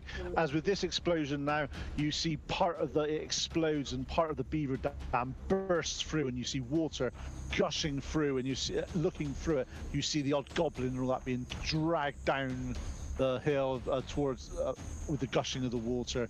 You see the large hill giant looking around. So you see him pick up a rock. You see him cast some type of spell, and you see runes appear all round this rock. As he looks up, he sort of hefts it, he hurls back, and he throws it in your direction. Now he's got Sam's. This is fantastic. This is fantastic. Unfortunately for him, you are slightly out. You're not within his normal range, so he does get disadvantaged on your attack roll. So, does 18 hit you? Shield the faith. Shield the faith. We also but have the mirror 13 images. Actually, I gotta wait and see if he hits one of the. Oh, mirror images. you have mirror images, yep. He hits one of the mirror images. That's it. Okay, mirror image just goes as it flies through the mirror image. Can it go? Does that also, because it hit him, does it also hit me? You lose one of your mirror images as well. They both seem to just go away at the same time. And one of the decoys. Yep. There's one of like the chaff grenades type thing. Toad decoy. This is the best D&D fucking ever. Well, can you please have like a little leather hat on? You know, with goggles. Okay. You're currently flying 190 feet up. Pleep, what else are we doing? Looking down now, you are seeing hill giants. You're seeing getting washed out down. You see the creature that was attached to the pole just inside the building now struggling because the water is pushing him down. He's trying to pull up the chain to get to his pole that's holding him into the ground. We're cosplaying now. Here we go. This is great. This is great. This is great. The Faerunian Air Corps. This is fantastic. Yes. Somebody needs to play the Dam Buster music. Oh wait.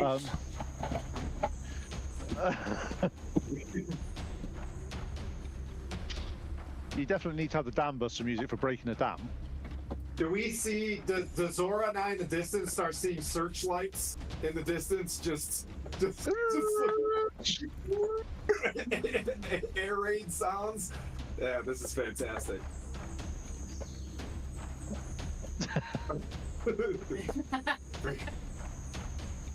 If you're gonna die in Dungeons and Dragons, die it in style. Yeah. Oh, this is. All right, we got one more pass here. One more pass. Bombardier the pilot. Bombardier the pilot. This is so good. This is so good. Oh my god. Bombardier Bombardier the pilot.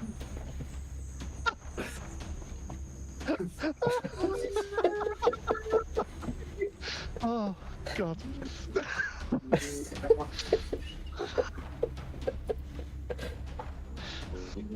Captain Pleep, please come in. Are we rolling damage right now? 26 damage. 26 damage. That's a good hit. That's a good hit, pilot. Your fireball goes off, goes, and it starts to sort of, as you are down there, you see the hill giant look up with sort of determination in his eyes, as if he was waiting for you to drop that final time.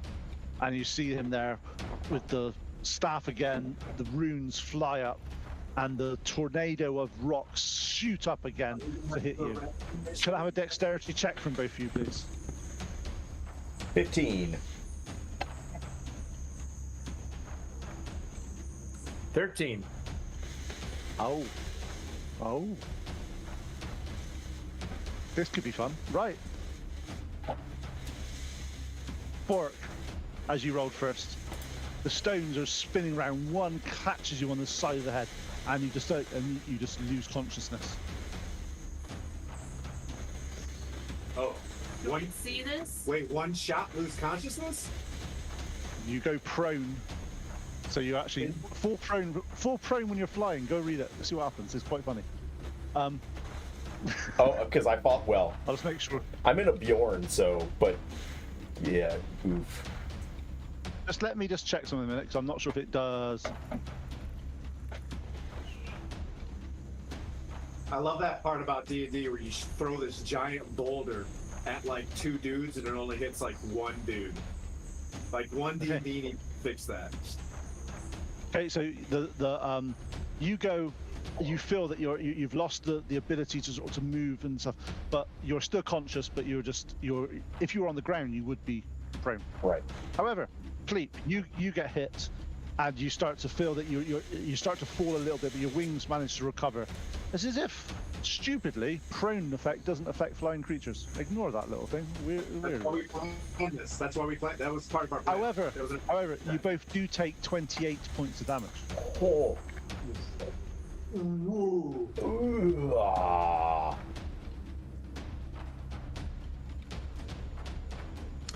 We're going down. While we're falling, I will cast Mass Healing Word on us. Okay. At this point, you see Pleep wings start to sort of fold. And you start as it's spiraling down towards the ground. We get 7 back. Feet. It makes that sound like. I pull out my med kit. I pull out my med kit and I run up and I go, oh, Mass Healing Word. You get 7 back. And I'll cast it again. Okay. Since so as you're down that close. Since we're that as you're down that close, high up in the air. you fall 60 feet. You get some healing back. You come back. As you do that, you come to. You look down as you're spinning. You manage to recover yourself. Looking down there, you see this giant looking up with a massive grin on his face, and he picks up another boulder and tries to throw it at you. You're currently 90 feet away, but unfortunately that's still slightly out of range. And does a 12 hit? No. Okay, this time the boulder. I'll see if it destroys one. It either hits or doesn't hit, or just it destroys one of my. Bust the dam, baby! Bust the dam and go! Bust. It doesn't hit. Can I do a flyby? No, armor deflected it. The magical armor deflected it. Yep, nice. So what was that, Moriana? Sorry, you're seeing this epic fight of fireballs and. Here comes the T-51 Mustang coming in, baby. Can I? Because I assume that I'm watching this. Can I try to dive in and scream and distract the giant from attacking Fleet? Can we call this the sneak maneuver? You can certainly try. Yes, I'm going to try. Could I have, this is going to be, to get its attention and to do it, you're going to be doing some type of like an intimidation type role, to sort of go, we're here type thing. So as a bird of prey, you're going to get advantage on that anyway, because to be honest, it's an eagle coming at you is quite a scary thing. So, can I have an intimidation check with advantage from you, please?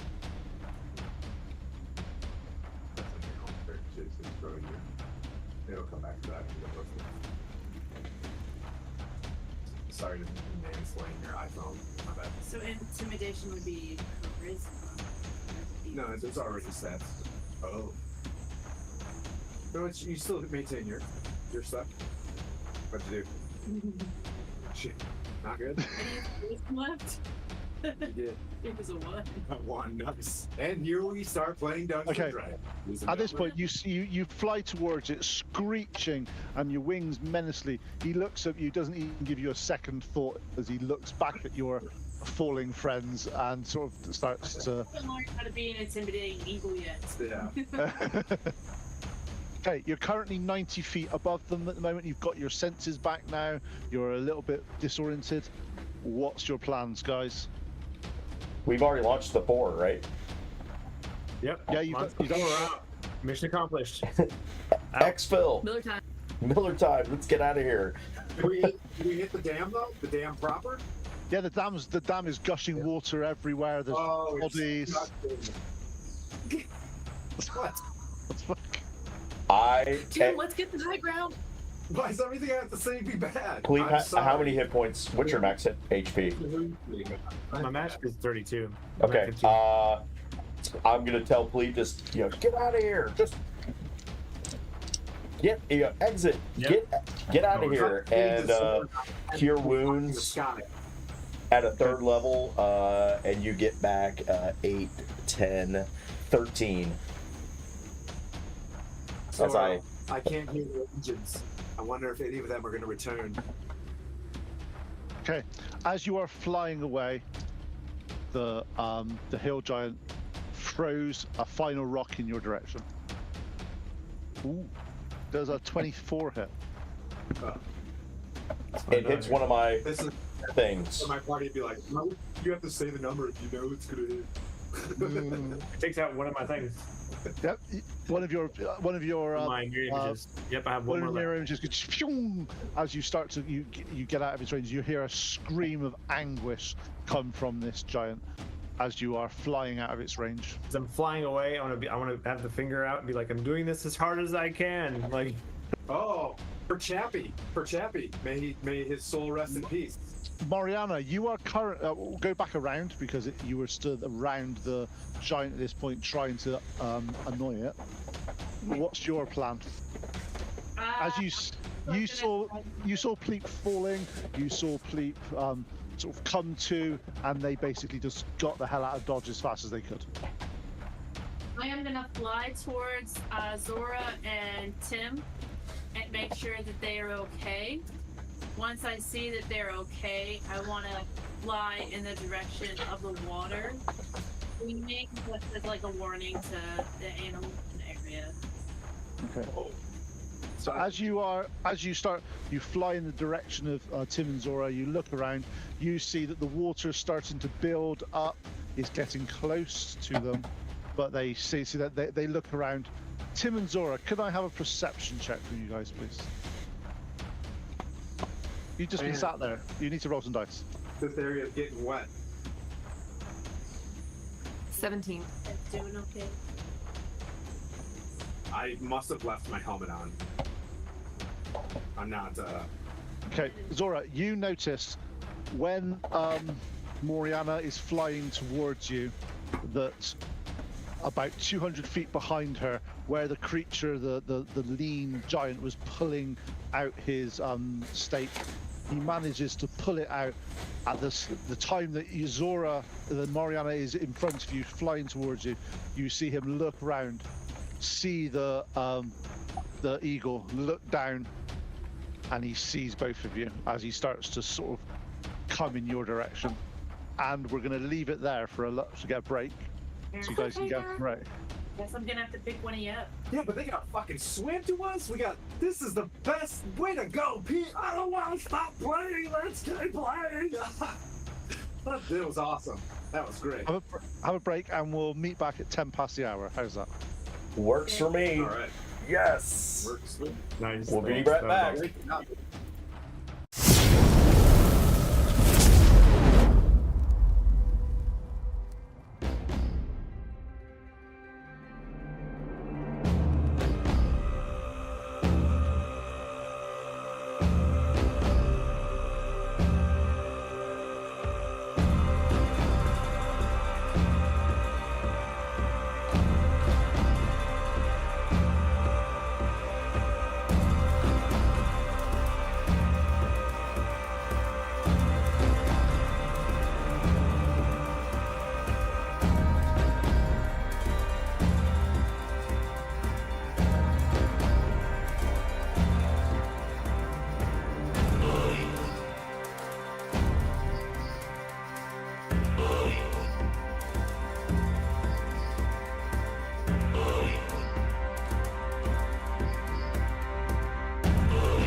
Is this us? We come back while it's all silent on the other side of the battlefield, and we're like this in our little watchtower, smoking cigars. Yeah, you can see, you're looking over the water as it's rising towards you. It is moving at an astonishingly dangerous rate. I trust them. I trust our druid. We're just gonna hold fast.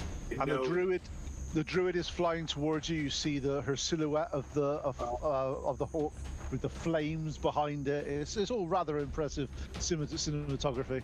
As you then notice coming towards you in the swimming with the flow of the water so they can move faster, the giant that was chained to the pole outside the hall. Do I see the giant doing this? He's behind you. You're like that, and he's behind you. So these two see it as they see you. You're pointed out to me. So boys, sorry, boys. So, Cleep and Bork are flying. Is like literally, it's the classic thing in any of the, you see, like it gets hit a bit, smoke starts coming out, and then they sort of like they do this and they're like flying away. As you now see, the vision I got in my head is you've got the fire behind Moriana, the bird coming towards you, and the fire is bouncing off the river that's gushing past your direction, and you see the giant, the very emancipated giant swimming with trains towards you. The skinny one, right? The skinny one that has been starved. I would be attacked for this, Kara. Just saying. I'm pretty sure you mean emaciated, not. Yeah. Sorry. He's emancipated now because he's free. Yeah, That's fair. That's fair. Whichever word it is, it starts with E and ends in ated. Okay, there's something in between. So as Charlotte Church sings "Empire of the Sun," as you guys are moving at us right now, this is good. This is a good moment. But the monster's coming to us. Yeah, it's all. They're moving. This guy's coming to us. Yeah. Fields of Faith onto my broski next to me, and I'm just to Zora and just be like, yes, let's go.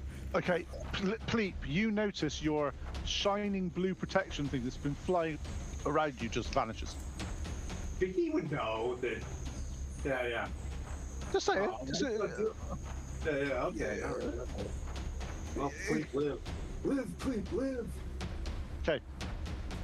So, Moriana, you're flying down as you see your two friends. You see them staring past you with a slightly quizzical look on their face, trying to see why someone is emancipated coming down. It doesn't make any sense. But fine, they got a bit of a quizzical look on themselves, but they realise that that's not what it was meant, and they understand.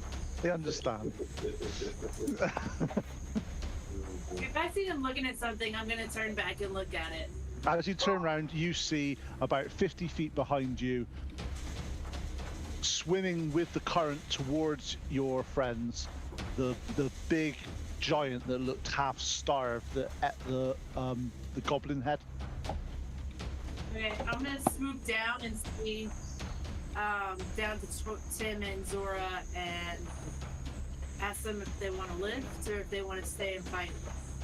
Can you talk in Great Eagle form? Low, Caw! Caw! It just comes I'm like gonna caw!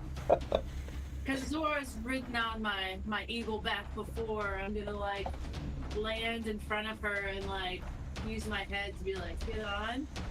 Or You're see what you guys do. No, You're gonna leave the paladin. I love this. This is great. Go for it. I mean, I don't want to leave my brother behind here. You're more fighting. We get both. Yeah, I think- Fun. So It inside, couldn't fly as fast. passive insight. There's only one lake and this one dude coming towards us. We lit this place on fire. We did mega damage. We hit this guy. We beat feet. Come on, and this is fantastic. He doesn't have a super. Smashy time. Yeah. This isn't the totem guy. This isn't the totem guy. This is the one that ate the the goblin head that looked like it hadn't been fed in months. Oh, Underfed one. oh, this is Undurfed? Yeah, this is under. Yeah. This is the magical guy. This is Undurfed guy. Yes. This isn't the smart guy that was chiseling on the totem thing. This is the Okay. skinny guy. Yep. Okay. I have no qualms about destroying a guy that just chews on a goblin head. Like, let's just go, man. Hey, we also need Finforce operations. We also need someone to take over Hill Giants. Could be our, could be our guy.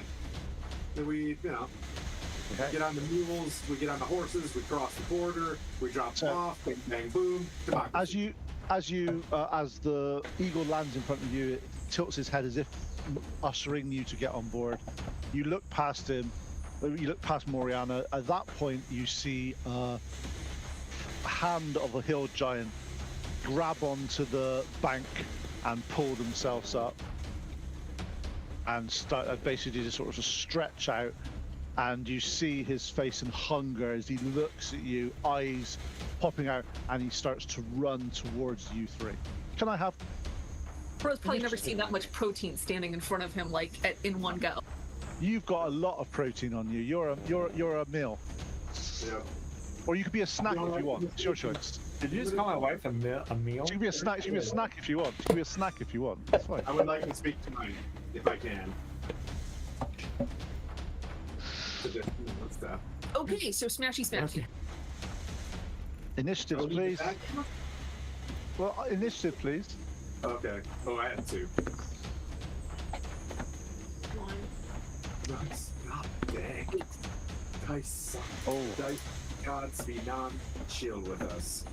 So you got 8, did you, Zora? Oh, that's fun. You're picking giant types of all the types of hill giants that I did not paint, build, or I was just I'm trying in my head, be like, where is this magical hill giant coming from? I got one. Do you know what the magical hill giant was? The avalancher, by the way. Okay. Oh, okay. And this one isn't an avalancher. Is not an avalancher. No, this one Does he is have just. wings? Just so you know, it's based on the mouth of Grolanthor. The which mouth is- of Grolanthor. Got it. Yeah, which is from Volo's guide. Got it. For reference, but it's not quite that because I never do. Skinny. He's skinny? He's very skinny. I'm gonna use stone giant. Is that cool with everybody? That's fine. Same giant's fine. Perfect.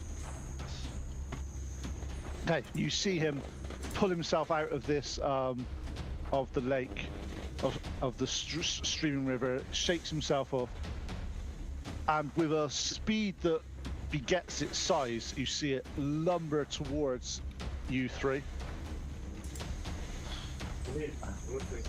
And I get to roll a dice for random stuff it does. Oh, cool. Okay. So you see it now. Attached to its arms, it's got small little lengths of chain that it's ripped off as it gets there. You see it get towards you, and there's the three of you, and you see it sort of hit one, hit two, and bite the third, as if it's just trying to eat as much of you as absolutely possible in one go. So, first of all, fists.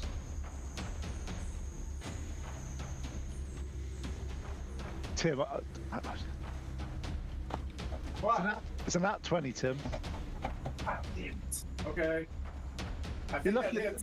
If it was my choice, I'd have put that on the barbarian because he's not raged, you see. So I'm not cheating. Otherwise, that would have been the barbarian just to knock her down some hit points. So you take. Eagle stuff? Oh, yeah.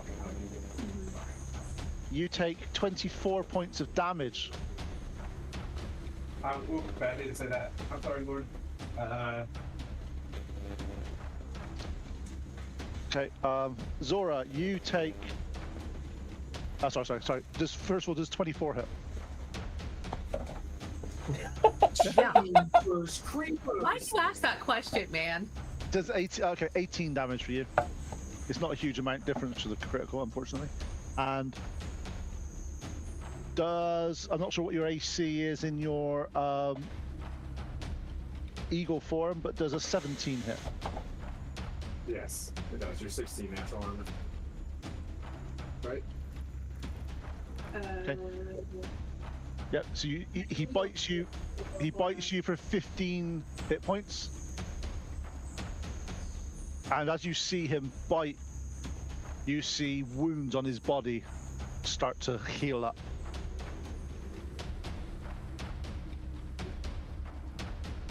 Zora, you are up. In front of you is this big horrible creature. He's just slapped you. Oh, he slapped all of you. Well, first things first, I'm gonna enrage. Sounds like a plan.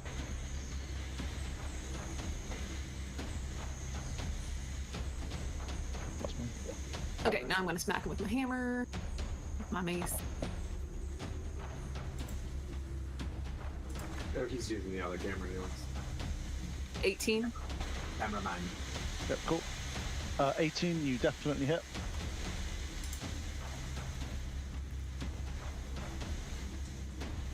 That pond is from Road Mountain Studios. Road Mountain Studios. 17 damage. Nice. So your first hit, you smack it in the side of the head with your hammer, and he looks. He's taking damage, but he doesn't look like it's bothered. He's like he's not paying any attention to it at all. All right, round 2 then. Would you like something? 27. That misses. No.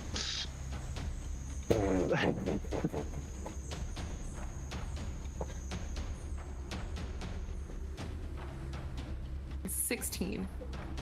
Nice. My pretty map All right. has been touched. That's, I think, all I got right now. Okay. Tim, you're up. Zora's just hit this creature twice. Not a lot of creatures around, huh?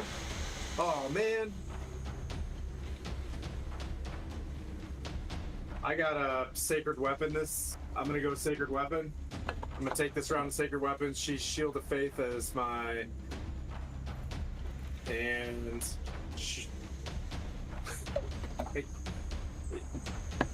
It's very distracting.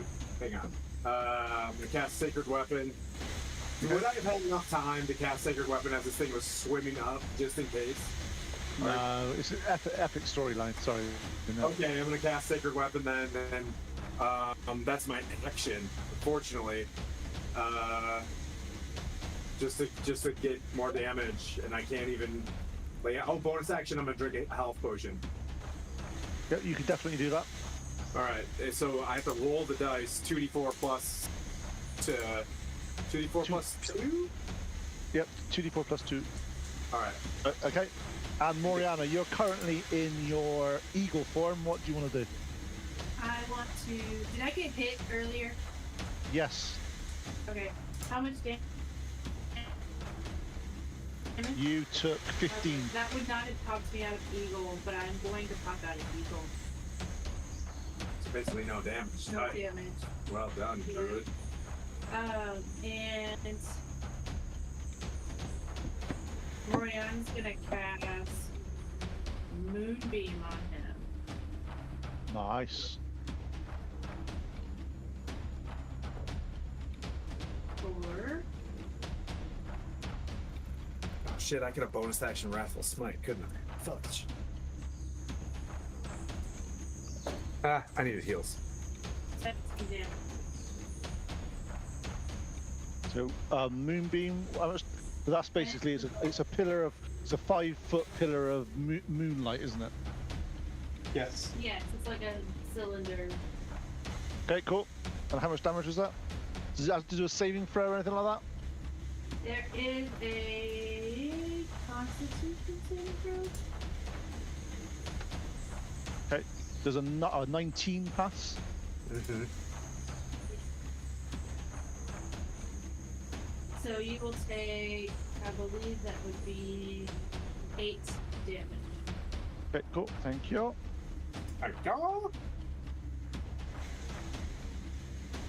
Right. Anything else you're doing? You're staying where you are. You're currently all three within walloping distance. Whoa, distance.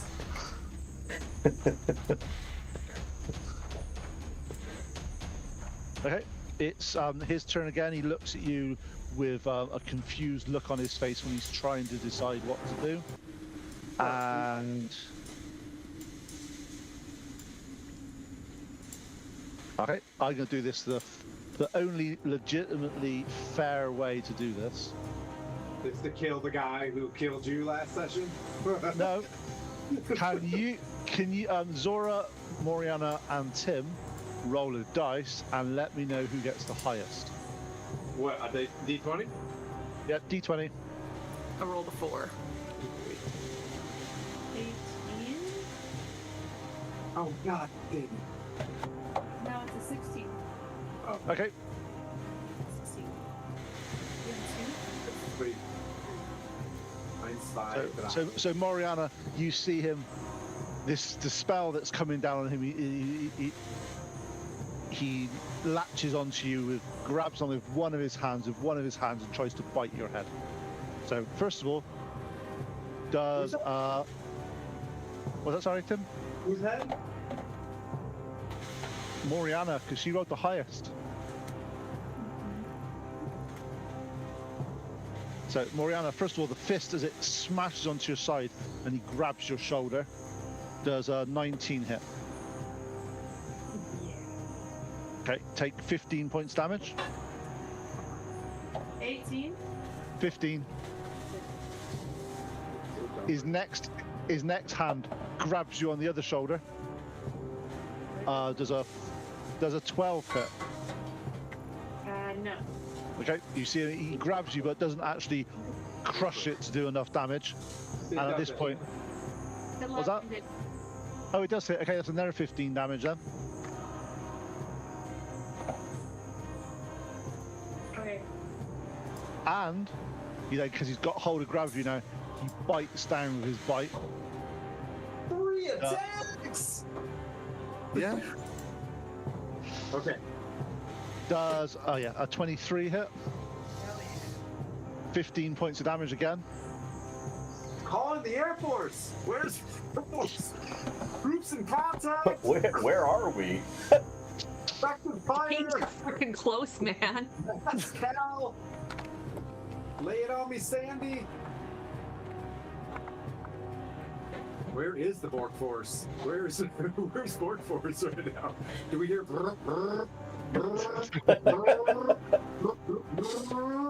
Somewhere. Can I absorb it? Yeah. I got you.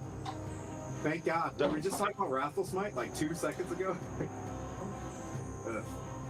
So, how much damage you've taken? So you're still alive at this point in time, Moriana? And barely. Yeah, good. And you see that, and you see, and as he bites down on you and does the damage, he does heal some of his wounds that had been done to him in the previous round. I want to start talking to him. Oh, okay. This isn't the shoot. Tell him we can lead him to food. It is. Yeah, it's not even my turn. All I did was turn my sword on for my and drink a potion for my round. I was like, nope. Zora, you're up. You've seen this creature literally ignore you and Tim and just go for the druid. Okay, so first things first, I just want to make sure, like, her poor little nugget is not still in his mouth, right? No, he's bit and come back up. Okay, then I'm gonna aim, like, right for the jawbone and swing away. God, got some sick moves. 13. It'll be a really sick move for you. Not Ooh, me. 13. You miss. You bounce off his rough, hardened like skin. All right, let's try this again. 16. That one hits. If it makes you feel any better, you only just missed last time, like literally by the smallest margin. Doesn't really make me feel any better, but okay. 6 plus 5 plus 2, 13. Nice. Okay. Anything else you're doing? No. Okay, cool. Tim, you're up. Be Your like, sword is glowing. recommend you disengage, Druid. I will call on Wrath from Tyr. And as I speak in Giant, like, we could feed you if you needed food. We're looking for a new leader of this tribe. But I'll give you a decision in about 1 hit point. And then I'm going to declare smite.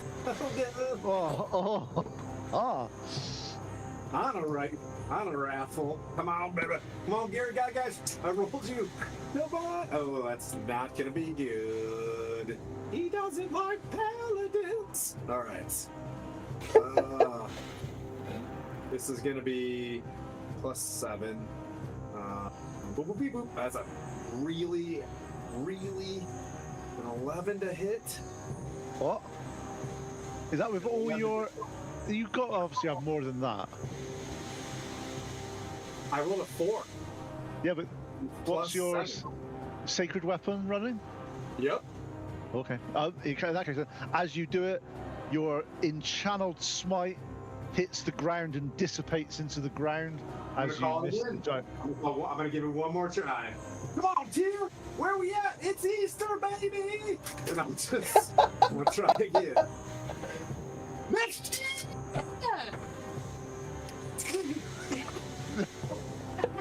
All you gotta do is hit all Alpha and Omega. I got Called upon AO on that one. from behind you, silvery barbs.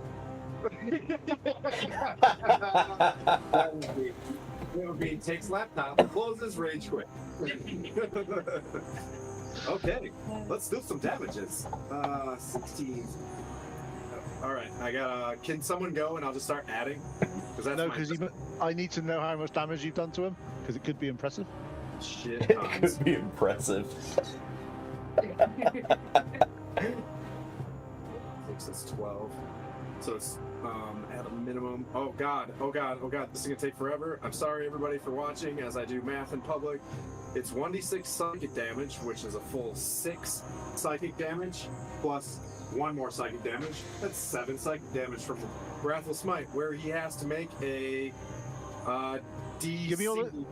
Give me all the damage first. Give me all the damage, and then we'll do. Okay. Did you get a calculator out? I got it. I can math.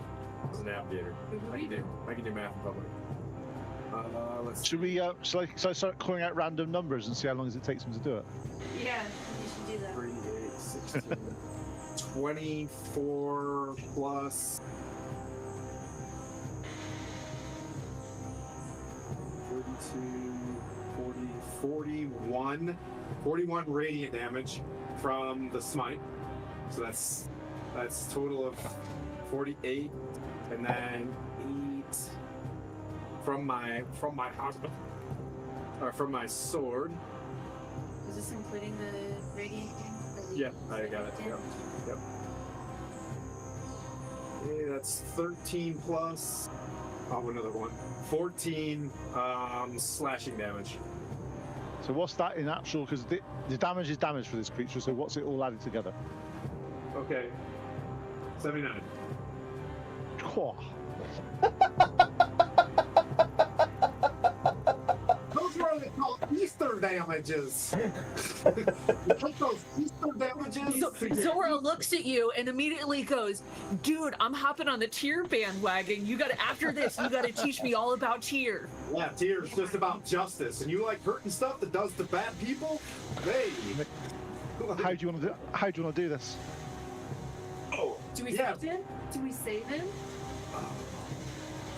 And raise him to be on our side? Okay. Can I bring him down to, oh boy? Yes, you can go down to 1 hit point. Yeah, I mean, I'm gonna go with my friends on this one. It is the Easters, so I'm gonna steer him in the best spot that I can find in a, you know what I mean, like below the heart, up, through the whatever. We can heal him and hold him as much as possible as he kind of falls, and try to get to hold him down. Like kneel on his shoulders or something. Yeah, keep him unconscious. Okay. As you do this and he still falls out, you see his this close to him now. You see his eyes. And could I have an insight check from you, please? Not good. 7. All right. That's fine. So you're keeping him alive. That's fine. Cool. We do all these awesome things, you know what I mean? But all right, well, we're gonna keep them. You guys understand why we kept them alive? It's like we're gonna need somebody to take over this tribe, and he seems pretty legit once we feed him. You know? Or we just go for genocide and kill all of them. I just think that's the balance of the world. As we both start speaking really highlight. It's a tribe. It's not a species. So you're saying there's another tribe as I just drive this home and you can hear his heart pounding. Yeah. Yeah. More giants, More right? hill giants, More right? giants. We're not killing.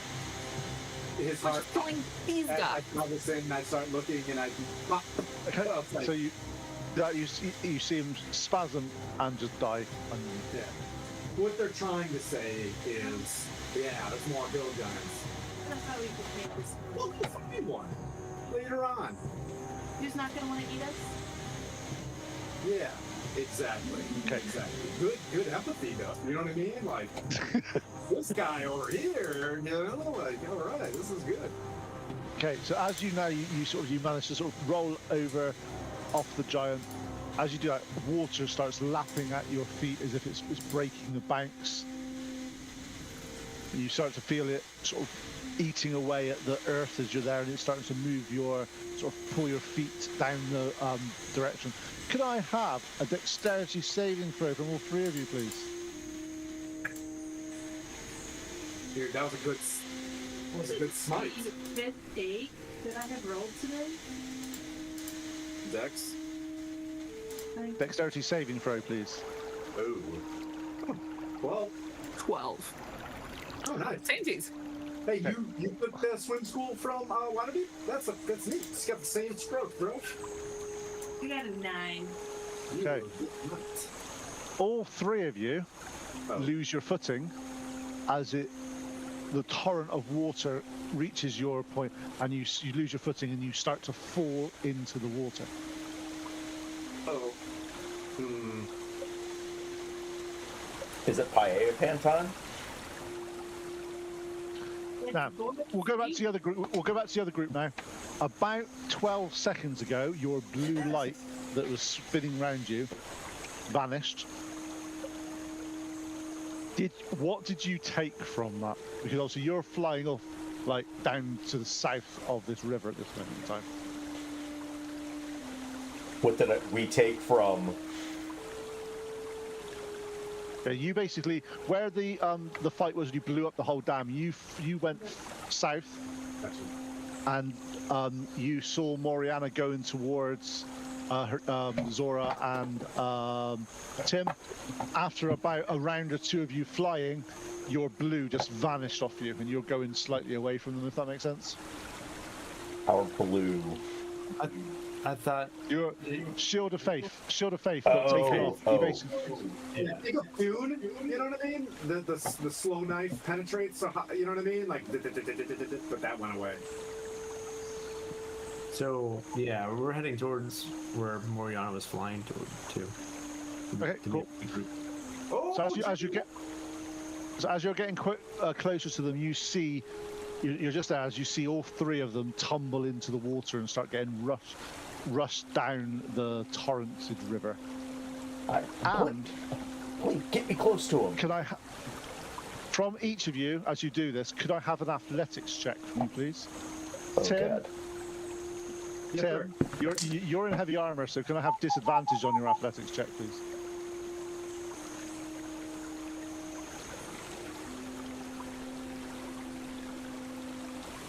Two 10s. So 2 12s. Again, I'm going hard in my water deep, you know, swim school. Yeah, 15? you 15. Nice, you're fine. Moriana. 17. Whoa, this Yep. is a 15 DC. Is this a T tsunami?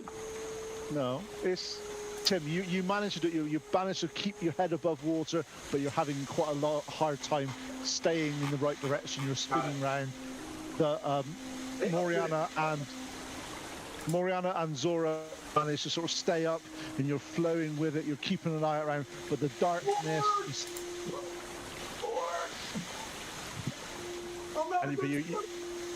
So you see Tim is bopping up and down as he's doing, trying to. But he's managed to keep his head above water to keep the breathing, but it just doesn't look particularly pleasant. However, the rest of you two. Perpendicular to the flow, Tim. It's How like a riptide. how close are they to each other? They're slightly separating, but they're about 5-10 feet away from each other at the moment because the water is sort of going up in torrent, and they're all trying to swim in different ways. Could I create a rowboat, 100 GP rowboat, underneath them? I can create I'm processing. I'm processing in my head that they're in the water. Right. If you do 120, you do a rowboat underneath them. Like basically underneath them, so that it pops up, so they're inside of it. That's not how boats work. But rule of cool works. Hang on, let me go grab my dungeon. If you did it as a raft that didn't actually have a hull that could hold water, it could potentially go in and float underneath them. But if it's as a hull, it will just fill with water down there and then sink. No, that's okay. Otherwise, that's it's fair. like I'm thinking raft, but like I want to create it so that they're inside of it. Yeah. There'll be a roll to see that you get it orientated right to get all three of them, because they are kind of a bit in weird places. So but we'll see what happens. A rowboat is 50 GP. I figure I can make a bigger rowboat, or two, like a giant rowboat that can try to fit them in. One would say it's now a bro boat. Hey. It's a raft. Let's go for that. So, can I have an intelligence check from you for it? Because you're flying down there. There's lots happening at this point in time, and also, how's your sight in darkness? Is it reasonably okay, or is it? Do you have dark vision? Do I have dark vision? There's no way that Skylar created the character that did not. I do not have dark vision. I don't think I have dark vision. Okay, in this case then, your intelligence check is going to be at disadvantage because it's quite hard in the dark to see the water moving, the people bobbing and doing stuff like that. So you can have an intelligence check with disadvantage, please. That is going to be a 13. Nice, okay. We'll do this in the other way then. All three of you, can you roll a dice, please? Roll D20, the people that are in the water. Moriana, D20, please. Whoever gets the lowest. Oh, Timmy. I got a 16. I think that's the first meeting I've heard him call. This has got to be bad. Okay, so the raft comes out. It's up underneath you. Two of you manage to grab onto it. It's near you. It's not quite close enough for Tim to grab. Just go like two this. of you. I fall out of them. However, two of you now are like sort of gasping for air on this wooden raft that's, or as one of my friends, if any of my friends is watching this, a wooden floaty thing, because it was quite funny. A friend of mine was trying to describe a raft and just couldn't remember the word. Wooden floaty thing. It's Nice. a wooden floaty thing. So it's been a common joke in our D&D group I for like a very it. long time now. I'm gonna say, is Bork in the boat with us? No, he's flying above with Pleep. Okay. I have 50 feet of hump and rope, and I would like to lasso myself a paladin. I also could Okay. throw him at them. You take some damage, but you can pull him towards me. I mean, good thing. So, winkety wink wink. Winky wink. Stop it, Tim. Right, okay. We down for this? So Yes, approved. Consent. first of all, Zora, try to lasso him with a rope. So could I have a dexterity check, please?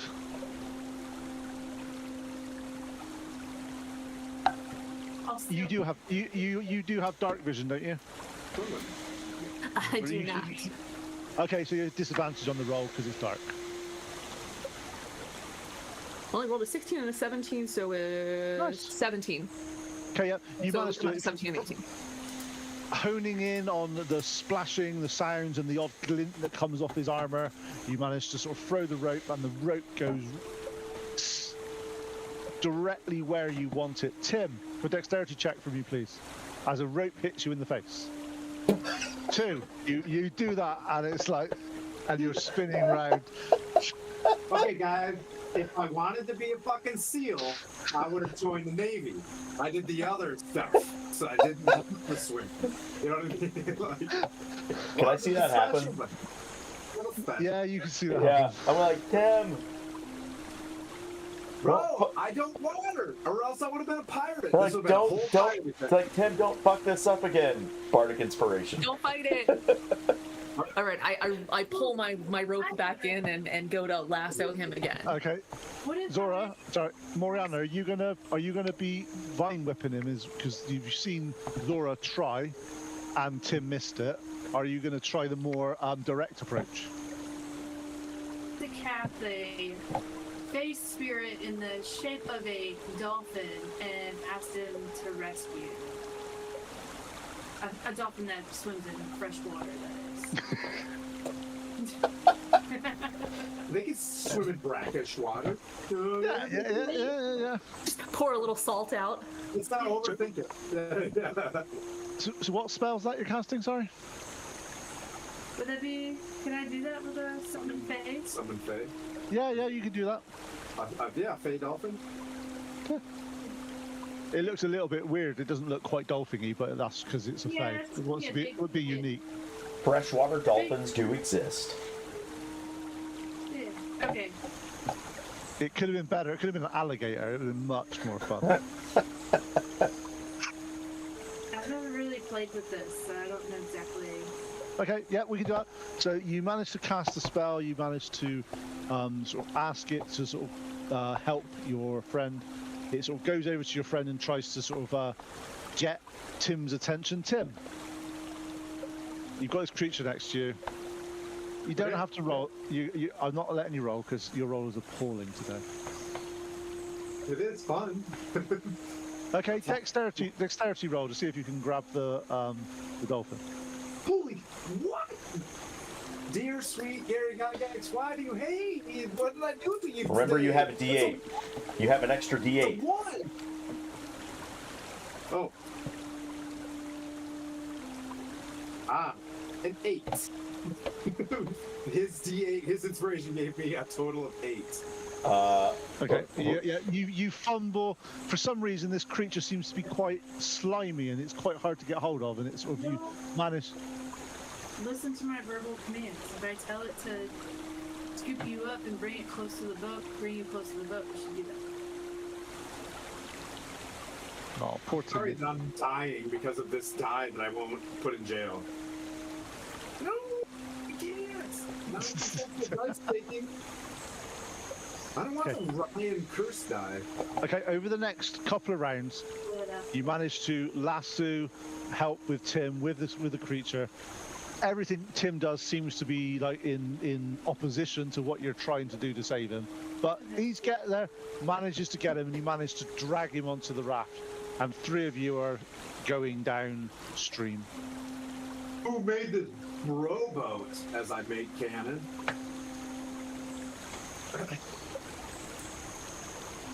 He's flying above you. You can't hear you. There's a lot of rushing water. Oh. We're just rowing down the stream. Please follow that boat. I'm on my way. As fast as I can. Is it moving faster than I can fly? It's moving at a similar speed to that you can fly. So over the next sort of 5-10 minutes, you're flowing down there.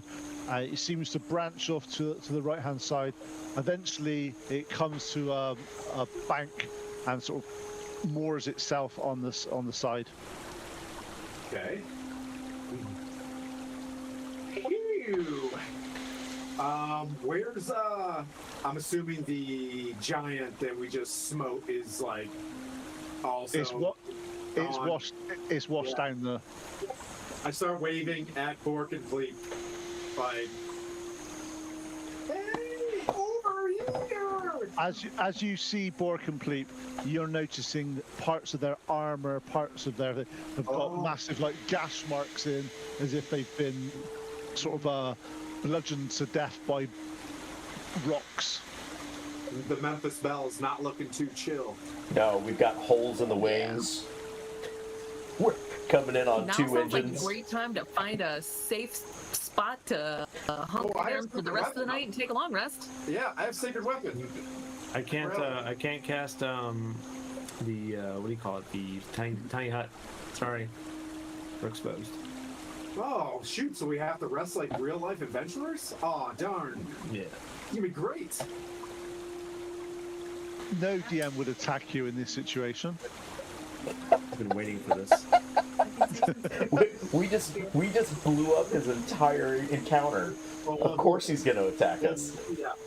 Heal you. I can give you. You can cure wounds myself. I'll give you 20. Okay. You managed to get off to the side. You managed to get off the boat, or get off the raft. You're at the side of a torrential water still going down at the moment. What is your plan? It's currently about 1 a.m. in the morning. Move to higher ground. Yeah.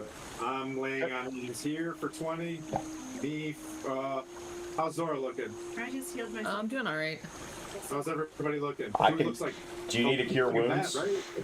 I can smack a cure I have- wounds on you. I mean, I'll take a little bit, but I think you and Pleepster need a little loving. Fleet 5. Tim 5. Zora, that is not the time to happen now, okay? You can't be giving him a bit of loving just as he gets off the boat. Okay? Bork, I just gave you 7. Sweet.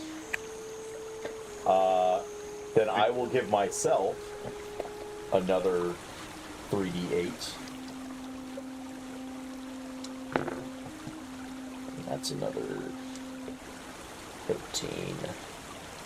And I used 16. 1 health potion. See? One of my 3, right? Yeah. All right. I'm back over half, so I'm okay for now. Yeah. To get us out of here. Let's walk away from this thing as far until we start Actually, feeling. what am I doing? I can mend myself. I'm gonna mend myself. As if this water's brushed away all this stuff. Question for you guys: who can see in the dark? I can.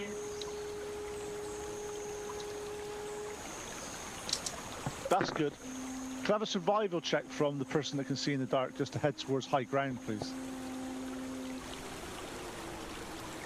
Just walk away from the sound of rushing water. With 3 minutes left, and your characters are all dead. You drowned in a lake. What do you mean 3 minutes away? What ages, yeah? Yeah, another hour. Oh, it's only. Yeah. Oh no!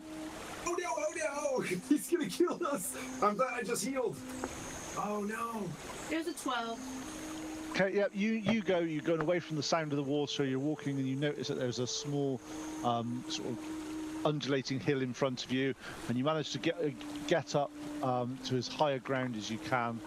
As you start to look over, you see a bit of red glow coming from where the beaver mound would be.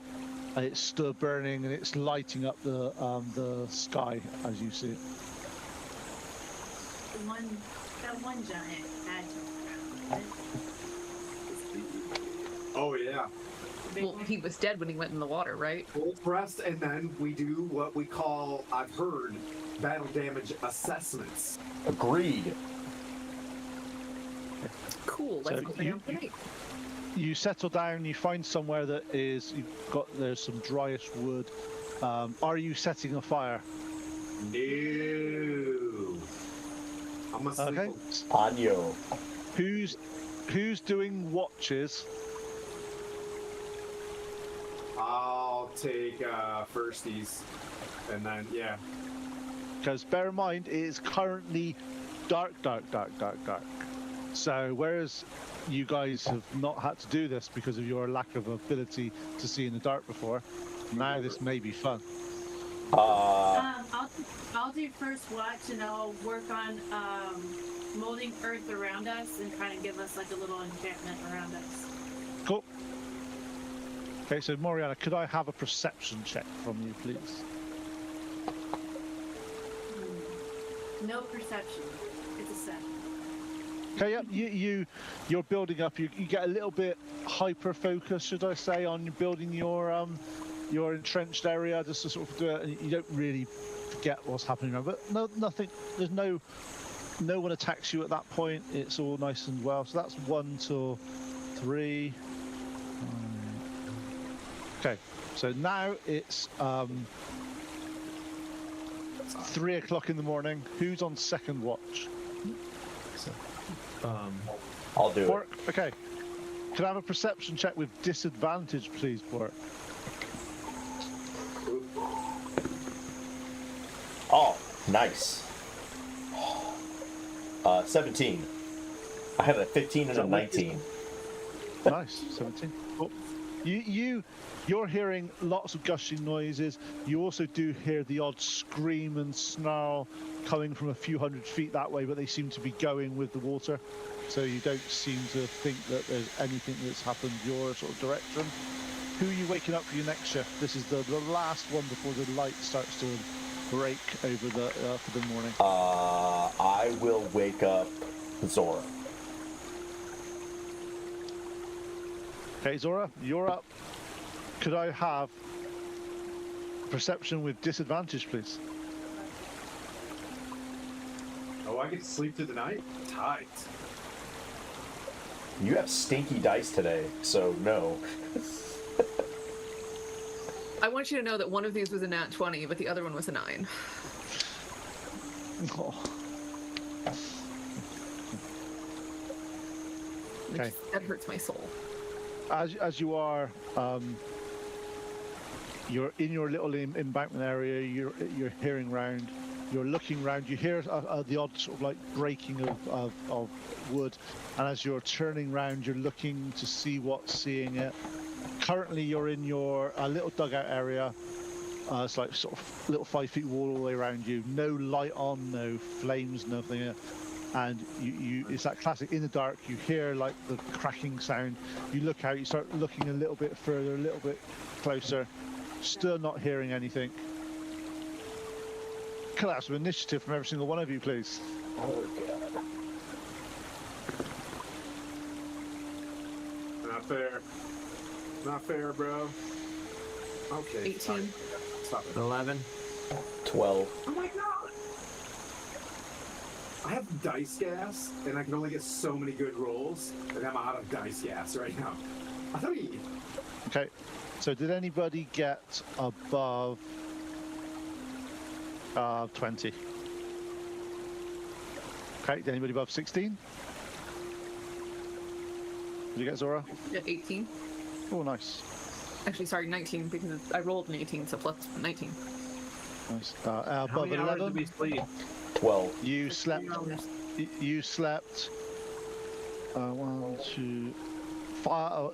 About 5 hours. So not enough, is what you're saying. Not enough for a long rest. So a short rest? Short rest. That doesn't count because you don't do them independent unless you say you're doing a short rest first. Oh man, that's as raw as it gets. Oh, really? You're not getting Really? Oh, oh wow. Okie dokie. Happy Easter. Okay. Wow. And I'm not. I'm gonna spend. I don't have money. Lady Blue slept in my. No, you didn't. God. Okay, so above 11, 12. above 6, 11.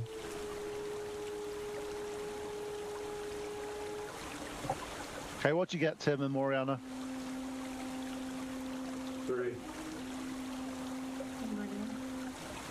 You rolled your initiative?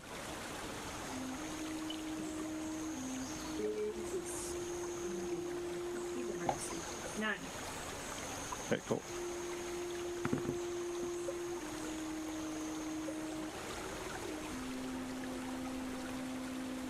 Okay, Zora, one final, just to see if you can have some sixth sense going on here. Can I have a perception check with disadvantage from you, please?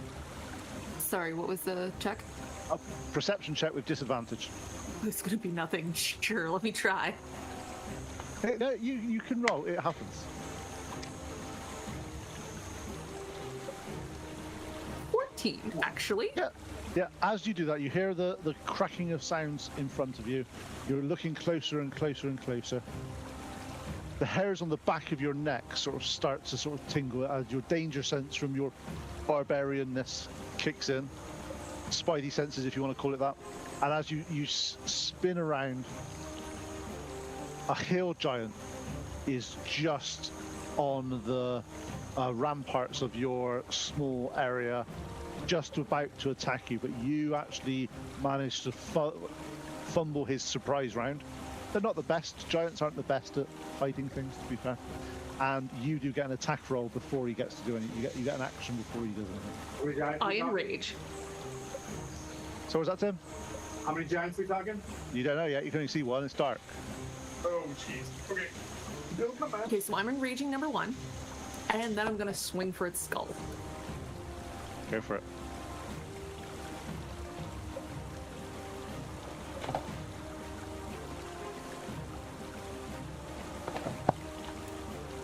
$22. Nice. You crack it straight in the side as his head spins round a little bit. Okay, so roll for damage now. Yep.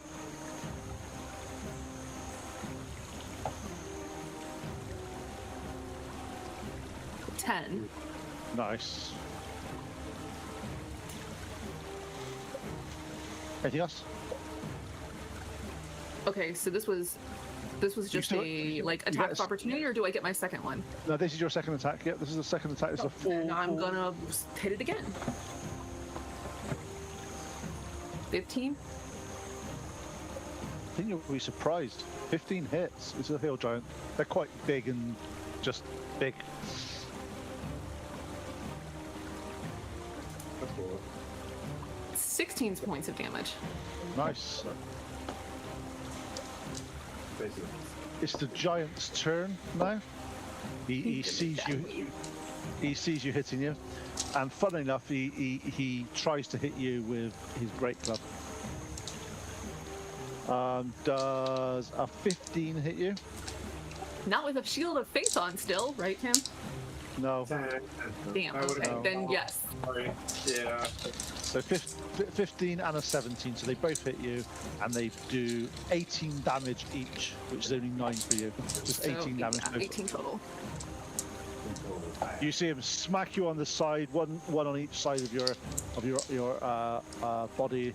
He's a little bit unimpressed that he didn't do as much damage as he wanted it to do, but he's quite happy that he hit you. Bork, you come to with this giant screaming above you, and you see Zora sort of in melee combat with it. I am going to yell at him. It's like, go away! With a dissonant whispers at 3rd level. He needs to make a wisdom saving throw 14.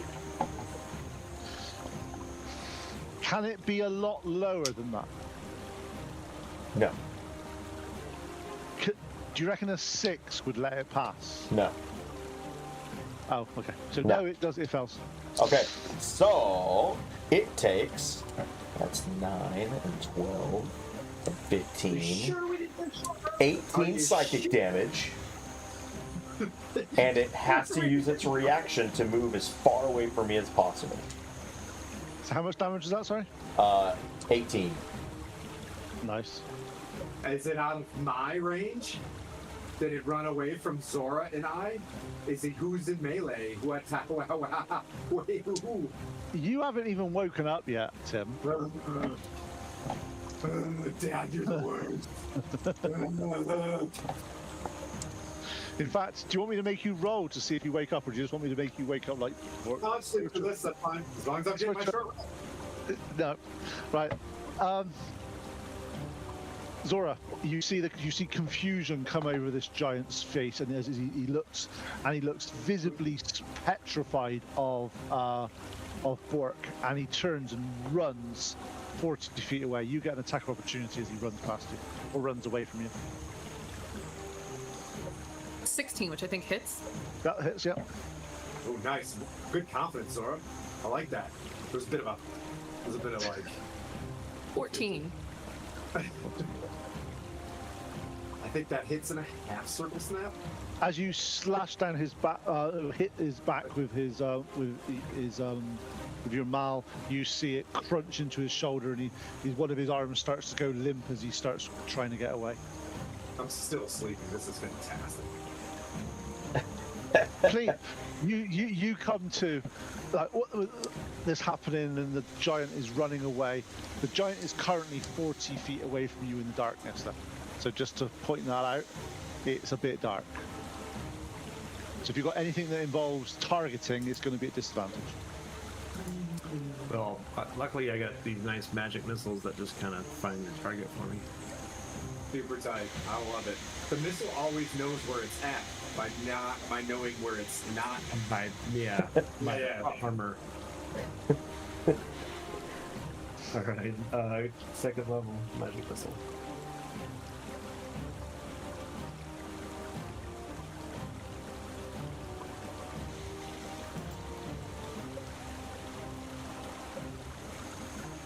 For 14.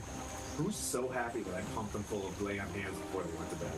As I'm dreaming right now. Oof. Moriana, you wake up, about all this commotion that's going over. With your keen eyesight, you see the giant that's about 40 feet away from you guys. I'm gonna wake up Timothy. Like, look, there's a giant. Oh. So happy that she thought of me. Oh. Empathy.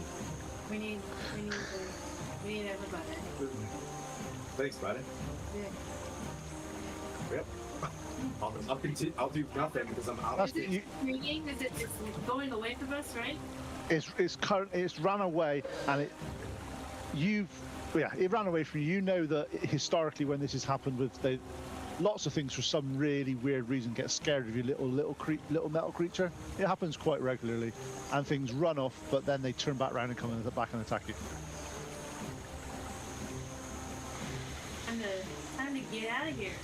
I think. What are you going to do? How are you going to? You just going to say that? Please leave us alone, or get the hell out of here, or you're going to die, or what's your? Oh no, I'm talking to all of us. I think it's time for us to get out of here. If he's going away from us, there's more coming down. No, he's not. He's feared. Oh, okay. He is afraid of me right now. But only for 6 seconds. True. I am going to cast Bark Skin on myself. Nice. Roof, roof, roof, roof. Is there skin? Going to shin. Okay. Yep. Cool. Anything else you want to do, Moriana? I'm gonna go and get in a ready position behind a tree. A big oaky tree. Plus Good plan. 2 AC. Or 5, depending on. Tim, you wake up without your armor. That's it. You know what hazing? You know what hazing is? That. Did you really take? Yeah. No, I have to argue exhaustion. Okay. Yeah, you got this. There's no choice. You have to take your armor unless you go. Yeah, that's awesome. This is got it. right. You've been told the giant is 40 feet that way. Yep. But you can't see him. It's dark. Okay. Zora, what are we doing? Man, let's. Do we want to sit here and wait for him to come back, or do we want to kind of go chase this down? I'm kind of thinking like in the dark. That might not be the smartest yeah. thing ever. I can put my shit on. I just feel if we hit him as he's running away from us, it's gonna he's gonna come right back. Yeah. This is our time to. Yeah, let's power up. buff. Let's power up. Yeah. How many rounds does it take from the 6? How many rounds? Oh, it takes like 10 minutes. 10 minutes. That's like a lot. 10 minutes. 10 minutes. Of course it does. Of course it does. But you can pick up your shield and weapon. Yeah, shield, weapon, shield of faith as standard to my barbarian friends. So Tim is in skivvies, shield, and sword. Nice. Yeah. Yep. And Generally cast. speaking, what you'll probably find is he's got padded, is like the quilted armor that goes underneath your plate mail. You've got that on. It doesn't give you any armor class, but it looks nice. Yeah, thanks. Appreciate it. Let's see. Dropping plate mail brings me down to a whopping. This is super fun. Oh, sweet. A 12. It says- stand shoulder to shoulder. Tunic says, I love Tyr. That's not hard. I hug here and I stand next to Zora, and grip this thing, and I cast like Tyr, bring wrath. Okay. And I'm like, we're gonna ping pong this sucker out of here. Zora, it's the start of the round. It's your go. The giant hasn't come back yet, but you know that he's like in that direction. You can hear him sort of like grunting and making noises, but giants in the past move a lot. They move about 40 feet around, so he's 40 feet towards the darkness from you. Oh shit. I also move at 40 feet, so can I sort of just walk towards the noises? Or cast Take light out when you your get a torch. chance. If you can. You got light? Take out Yeah, you can do that. So as you get, I do have a torch. you can light a torch if you want. It's an action to light a torch I'll do it next round if he comes back. because it's not something you can just go. It's not like take some out and it comes on. You've actually got to light a little flint and steel type thing. It's not a Yeah. little like flicky bick thing. Not Okay. in the current age that's around. This guy doesn't have dark vision either, so let's just chill. Maybe he doesn't. I don't know. You know what? Rather than run forward after him, I'm going to stay here with my companions who can also hit him. So I'm going to hold my action this round. Ready, action, smash. So you're gonna hold your action that if he gets within range, you're gonna hit him. I'm going to hit him with my maul. Cool. Okay. Give it up. Could I have some perception checks from all of you? Disadvantage if you've got dark vision, and not disadvantage if you're Moriana, basically. Cool. Nice. 18. Good 20. Nice. 2 and 10. 17. Okay. Anyone that's over 15, you're hearing the giants continuing to run away from you guys. So he failed his save, I'm guessing. Or they're No. headed to whatever closest town because they're angry now. I get 1 more hour of sleep though. I get a full rest, right? Or is it on? No, you get 3 more hours. It's 8 hours. You've done 5. Let's sleep. I don't know. He's running away. How long do you think it's gonna take to get this? We're gonna be at exhaustion. I know what's happening right now. If we keep moving, They're gonna need to sleep too because the closest town is more than a couple days away. they're gonna need to sleep too. They've been swimming and catching on fire and stuff. Hey, let's get our sleeps and then get the hell out of here. Our plan is to wake up, turn into birds, turn into horses, summon Steed, and boogie, then do BDA. Or boogie to a good BDA point. Regardless, I don't need sleep. Should we move about 10 feet that way? Like, should we move our camp? Yeah, let's move a little bit away. Yeah, let's move a little bit away for flavor. And go Okay. back. Using Moriana's eyes, you manage to find another suitable location. You start to set up. You've got 3 hours left. So, Zora, you finished your last hour of your watch. At the end of your watch, the sun starts coming above the the forest and light starts to filter through the trees and the woods. Tim or Pleep, who's taking the last watch? I'm sleeping. Okay, Pleep. So Pleep, you wake up. You're looking around. It's a very eerie sight now that the sun's shining through the forest. Shadows, lots of thoughts about what's happened last night. Can I have a perception check? A standard one, no disadvantage on this one because it's light enough for you. A 5. Shit. God damn it. What are we sleeping in fucking Mogadishu? This is the worst. It's the worst. Okay. During your 2 hours of watch, you're constantly on edge as if another giant is going to come around. You hear the odd sort of twig sort of breaking, and you're jumping. However, over the 2 hours, nothing happens except for you may have lost 6 years of your life in terms of jumping at every single little break of anything in here. But with that perception roll, you basically were jumping at every single noise you possibly could. You weren't sure what it was, so you're a little bit. But at the end of the 8 hours, you managed to successfully have a long rest. Everybody, well done. Hey. And also, People get excited. I got Tim, 2 seconds. And also, after what happened, level game level 7. Hey. Wait a minute. So I'm only assuming. Let's do. Do we want to know that we killed Chief Grudd? You don't know if you beat her, but you've beaten the encounter. That doesn't necessarily mean that. You are now, congratulations, you are level 7 after your harrowing defense of Goldenfields and blowing up of the Beaver Dam. Dude, that was a sick mission, but we got time. But holy crap! Operation Are we leveling Favorite. up? No? Are you Freedom. letting us level right now? Well, if you guys can level fast, you can level now, or you can do it later. It's your choice. I'm leveling. I'm too excited. I'll bring the countdown clock. Dum dum dum dum dum dum ba-da, ba-da, ba-da, ba-da. It Boom! doesn't do much. 8 is when it gets spicy. Now, 7's a good spell. If you're a spellcaster, 7's a good one. Because you suddenly get like 4th level spells, which like you get like really, really nice spells. I got a whopping. Hey, I have 3 level. I got 3 level 3s. I got more smut. My back's a little bit. You know what I mean? Well, we got a better back. 60 hit points is pretty tight. Feel mine popping pecs in the morning as I'm putting my stuff on. Like, ooh, I'm not huge.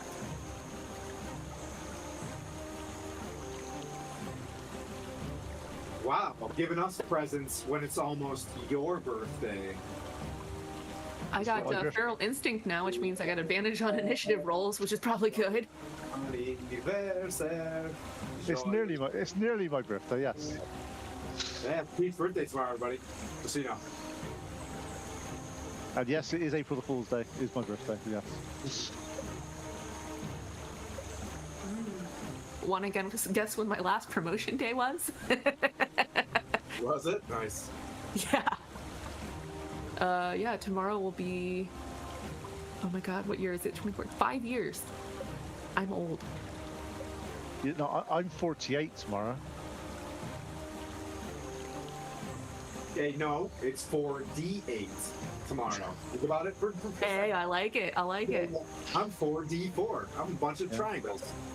Yeah, 48 tomorrow. So, cool. Well, happy early birthday. Awesome. Thank you very much. Doing anything fun? I don't know yet. I generally, as my other half will tell me, I'm boring when it comes to my birthdays. I just sort of like it's a birthday. So guys, just so you know, I have Aura of Protection. If you're within 10 feet of me, you get a +2 to all saving throws. Might want to write that down in your notes. And I have Aura of Devote. While you're conscious, friendly creatures, including you within 10 feet, cannot be charmed. Nice. Note to self: make sure I isolate Timothy. Yeah, I mean, you do that. You do that through like natural and social interactions. So Timothy's obviously taken a level of paladin. That was an easy one. Moriana, I take it you're taking druid. Yes. Okay. Bork, are you taking artificer or bard? I'm thinking artificer, even though I did more bard stuff that way. It's your choice. It doesn't matter. Either that works for you. Artificer, which means Okay, I get to and then make Cleep's obviously taking wisdom. infusions. Artificer infusions. Ooh, nice. You get to make low-level magic items. You can actually make your own bag of hold. Yes. I take it. Pleep is taking wizard, and he's currently going. Should I take polymorph? Anybody else taking a subclass? Bork, what'd you take, buddy? Artificer. Oh shit, nice. And Zora's taken Uber Barbarian level 7. Which why wouldn't you? Why wouldn't you at that point? Yeah. That's pretty badass. What? So you wake up in the morning, reflecting on what's happened. Looking down, you still the river's still rushing down higher than it was, higher than it should be. Looking around, you do see the odd bit of debris pushed up against trees, and actually, can I have a perception check from everybody, please? What? Not natural. Dirty. Perception, 6 you for said? him and 18 for me. Perception, yep. 6, 18, Yeah, 20. call me an 11. Okay, well done. And Moriana?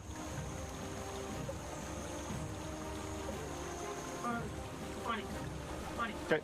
So anybody that's over 17, you notice, you're looking around, you spot that there's the odd corpse slightly flowing down. Mostly the ones at this level there's the odd ogre, you see the odd goblin. You're not seeing many of the larger creatures being swept down the water on this side of things that you can see at the moment.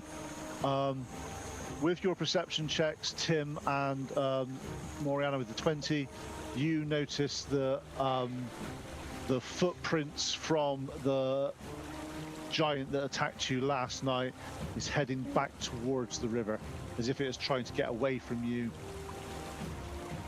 He didn't expect you to be putting up quite the fight you did in the one round of combat that you had, and it hurt. And perhaps he's fallen in the river, never to be dealt with again. Not only did we blow up, their big town, but like we scared the crap out of this guy, so he might be going back and telling a big tale. Go ahead. Which is great. So, do you want to do a quick bird's eye view? The two of you guys? I know. Oh, we're out of here? I just don't want to waste the name for that. We can just go there. Fleet Bork, you guys want to do a quick B-17 reconnoit? I think we should. You guys want to reconnoiter? Reconnoiter? Yes. See. Okay. As you start to fly up, you do your wonderful sort of spiral movement as you're flying up. You're looking around. You get about 120, 150 feet up. You start to fly towards where the dam was. When you get there now, all you see is the odd mound and the odd sort of water coming over parts of the area. And the lake behind it now is about half empty, as it's been burst its banks and gone down. Looking over the area that the beaver dam was now, it's actually quite hard to tell where it roughly was. You've got a few landmarks and where the trees have been cleared. Quite a few trees have been pushed down just south of this, where the water's hit it and pushed all the trees down as it's going down. You reckon that the way it's currently going with the lake, give it another day or so, maybe 2 days, and the lake will have got down to the point where you may be able to see what was, if anything's left from this beaver dam. But it's been the amount of the holes that you blew in it with the water gushing through, it's basically opened them up and just washed the beaver dam down the hill. Guys. I think we're in a good spot. Wow. I mean, let's go back and tell them that this whole town is destroyed. We probably want to caution them, like, onesie twosie, there may be an ogre or hill giant, like onesie. Yeah. But other than that, like, I think the little like question mark just turned gold. So I think we finally ticked VG, right? for my British friend, tick VG. We've hit all of the boxes and can return for our gigantic reward. Let's get out of here. Let's get out of here fast. Yeah, I also asked Fleep if he saw any animal friends that were struggling when water was placed in. Do a perception check. You did that? Yep, sure. 13. Yeah, as you're noticing around the, you don't see a huge amount of creatures anywhere near the river flow. The ones that you do see are birds that are flying in some of the trees in some of the areas.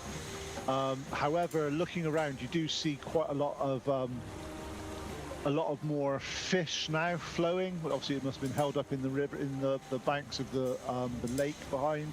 So it seems to have released a load of creatures that were up there. There's nothing that you can see that is struggling that looks like it's having a problem. It looks as if the natural sound of the water rushing made the animals get out of the way anyway. They're not stupid. They know how to sort of keep alive. So there might be the odd sort of land-based creature that had an issue, but not from what you can see currently that's going over where you're there. Dudes. That puts me at ease. Feel good about this? Yes. Nice. Yeah. Nice. That's the thing I was worried about breaking the day. I look at Zora and I look at like her club and it's all like bloody and it's got hair and peanut butter and teeth in it and I'm like, you feel happy about that? Nice. Stoked, man. Then I look at like Team B17, you know what I mean? I was like, all right, let's go tell Noinek about how he did this and how his efforts to shape all of our friendship together as a good, you know what I mean, human being led us to this point. I also want to give special thanks to Bork since he saved our lives. That nice, like, sweet, Yeah. like it's- mid-drop heal. Can you The polymorph parachute? all air metals? Can you guys like make metals? So I'm using my new ability to create replicate a magic item and make a breastplate of gleaming and put that shit on. So I will never get dirty, and I will just Nice. always shine like a diamond. Dude, Don't tell Timothy that. It wasn't that on his armor. No, Rihanna-tron. yeah, Rihanna Trump. So I'm gonna slap on a breastplate and increase my AC as well. Okay. So as you start traveling back now, discussions happen between the party about what happened, and one of the key ones on this was I'm not sure. Obviously, the other three people realised that whilst 150 feet in the air, Cleep got brought down to 0 hit points. Whilst falling at sort of 60 feet around, we got 90 feet down. Bork clinging on for life, because you weren't on that many hit points at that point, were you? I think I had 16, 13, something like that. Yeah. You're on. You basically then mass healed to bring life back into Pleat to pull up before hit the ground. So that was a pretty epic moment, keeping people alive at that point, because that may not have ended well. No. I'm not On ready that- to be a widow yet. On that note, you see, that would have been 15d6. He'd be dead. Red Dead. I was making Oh, I yeah. was making R2D2 noises, screaming noises.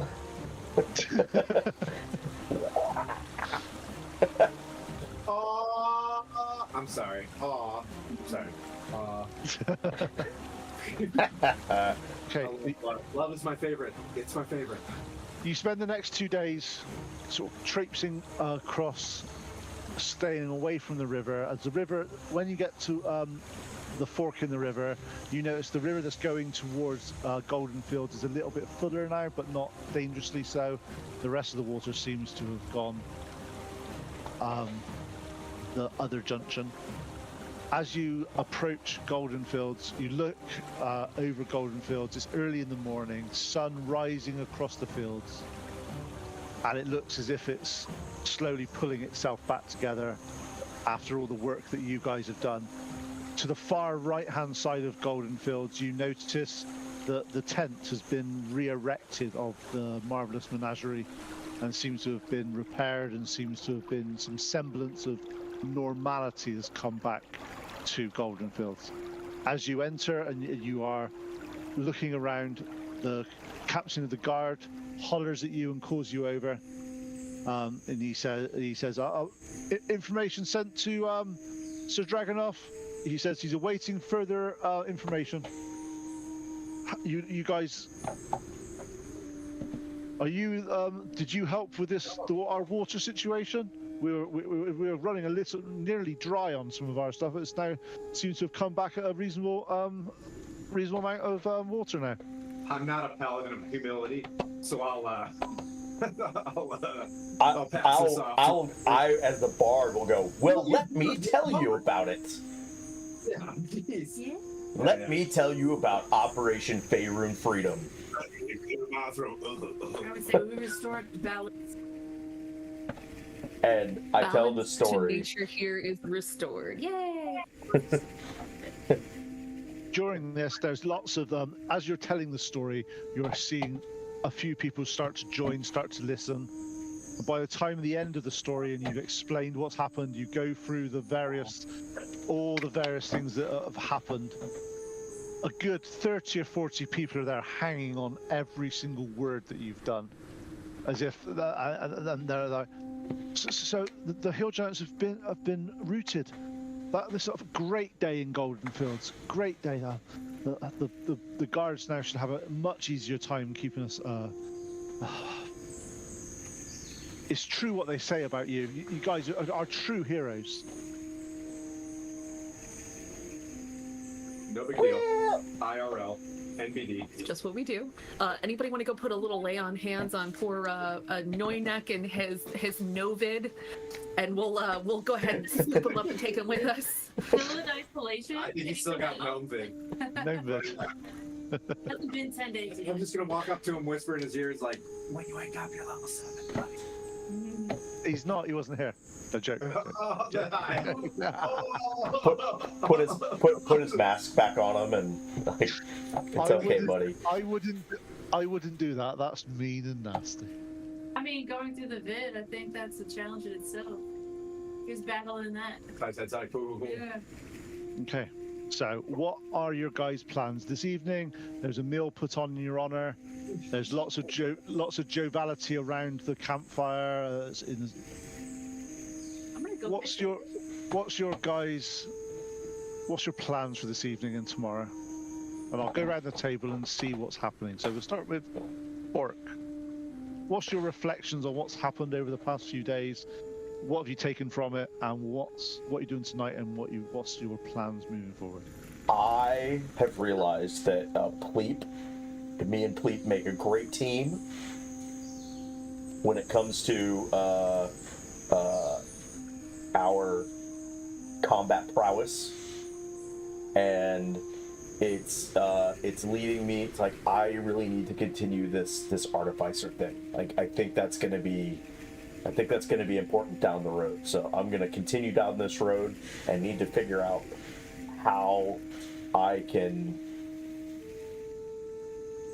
improve upon that, move away from this bardness stuff, and figure out how to become more tinkery-ish, if that makes any sense. Perfect. And so this evening, what's your plans for this evening and tomorrow morning? This evening, I will continue to do bard things because I am the bard. So I will. I imagine like Theo being like chim chim charoo, and he's like doing the Ewok thing and like Pooh Vader. so Jedi. I'll perform for as long as the people in Goldenfields want, are entertained, and and then I'll take my sleep. I'll shut down when I need to, and in the morning I'll just re-lubricate and do the thing. Sounds like a plan. And Pleep. So, what's your sort of thoughts about what's happened in the past few days? And then after that, it'll be what are you doing this evening and what's your plans for tomorrow? Well, I'm glad we could rescue our friends, and then also to kind of restore the balance here by destroying that dam, as well as destroying all those vile creatures, and splitting up or fixing the destruction that they caused.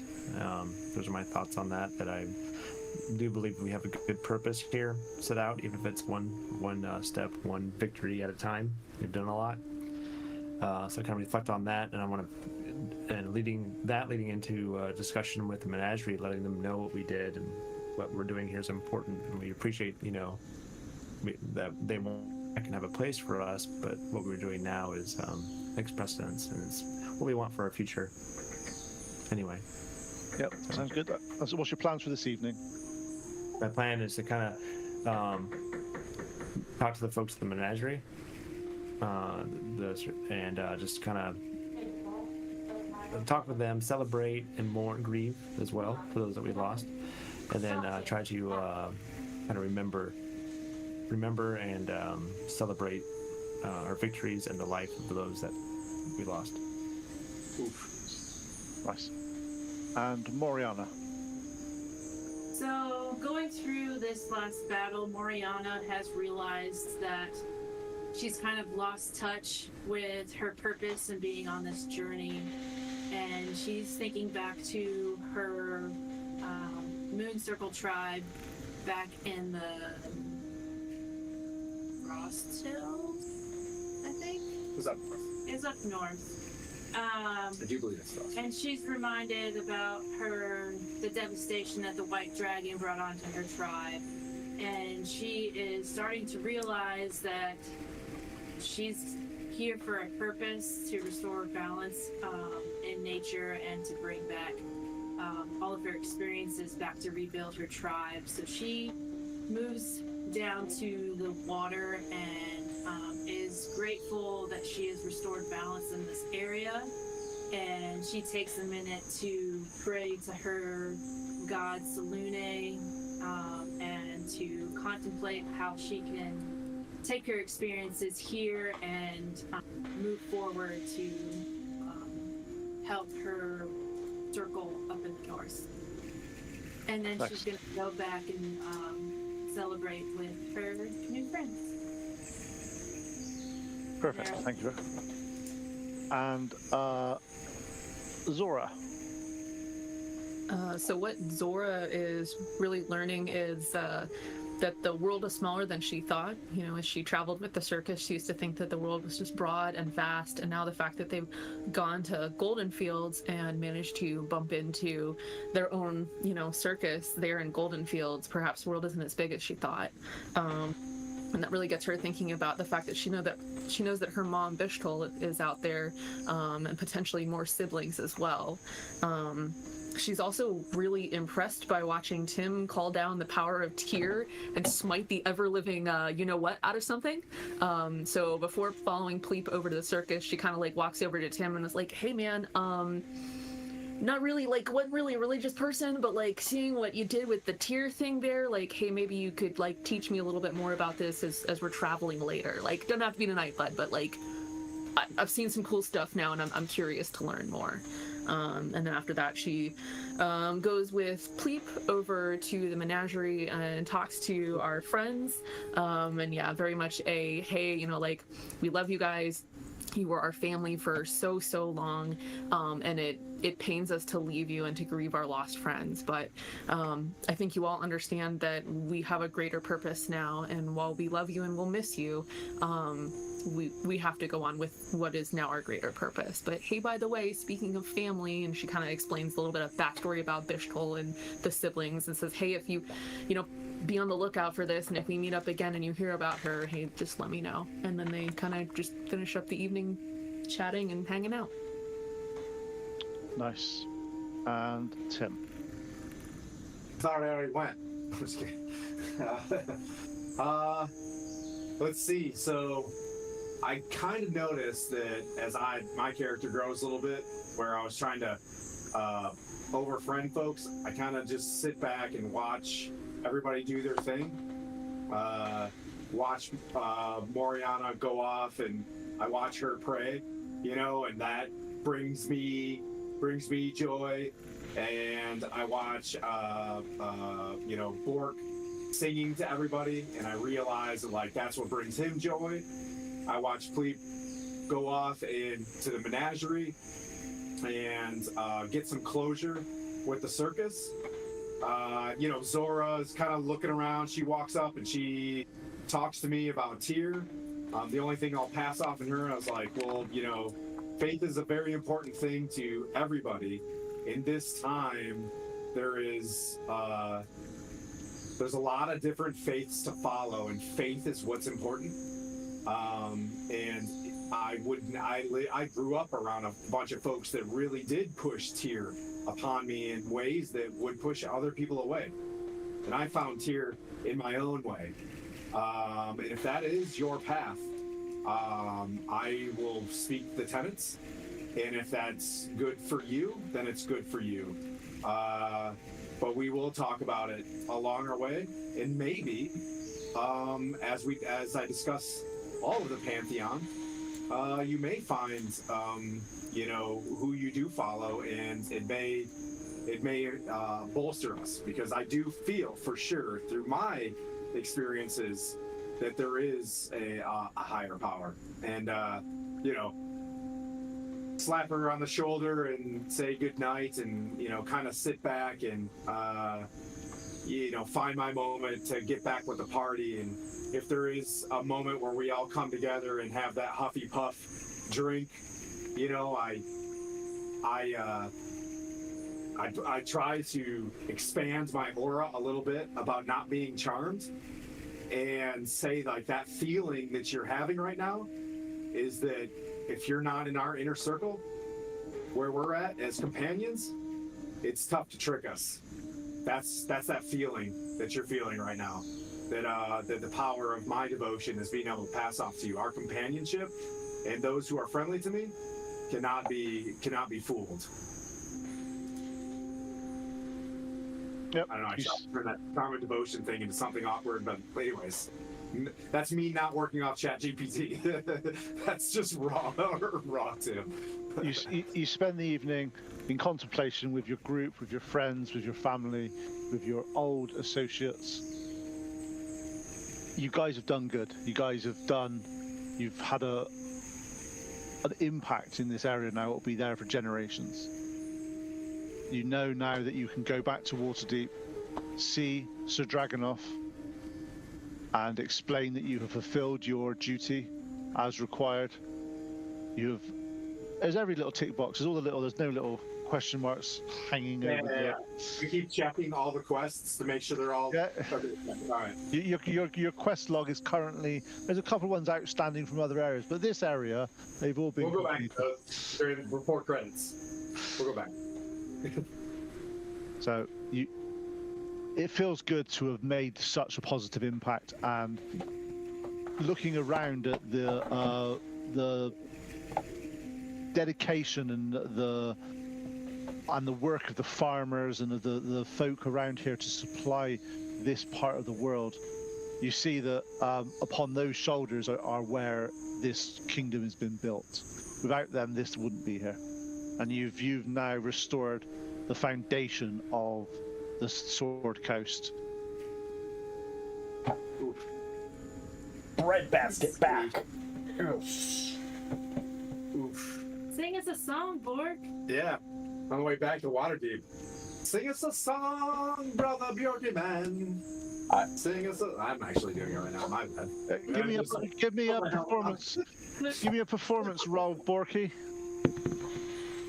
That's a good one, sir. That's a 25. Yeah. So, He in the has a morning- banger that gets 1,000,000 likes. if only there was a TikTok thing going, it would have got so many views. Ian Ben Unfortunately- and Rooney and TikTok. You spend the next few hours collecting what's happened, talking to the guards, and explaining that you're going to be heading back to Waterdeep.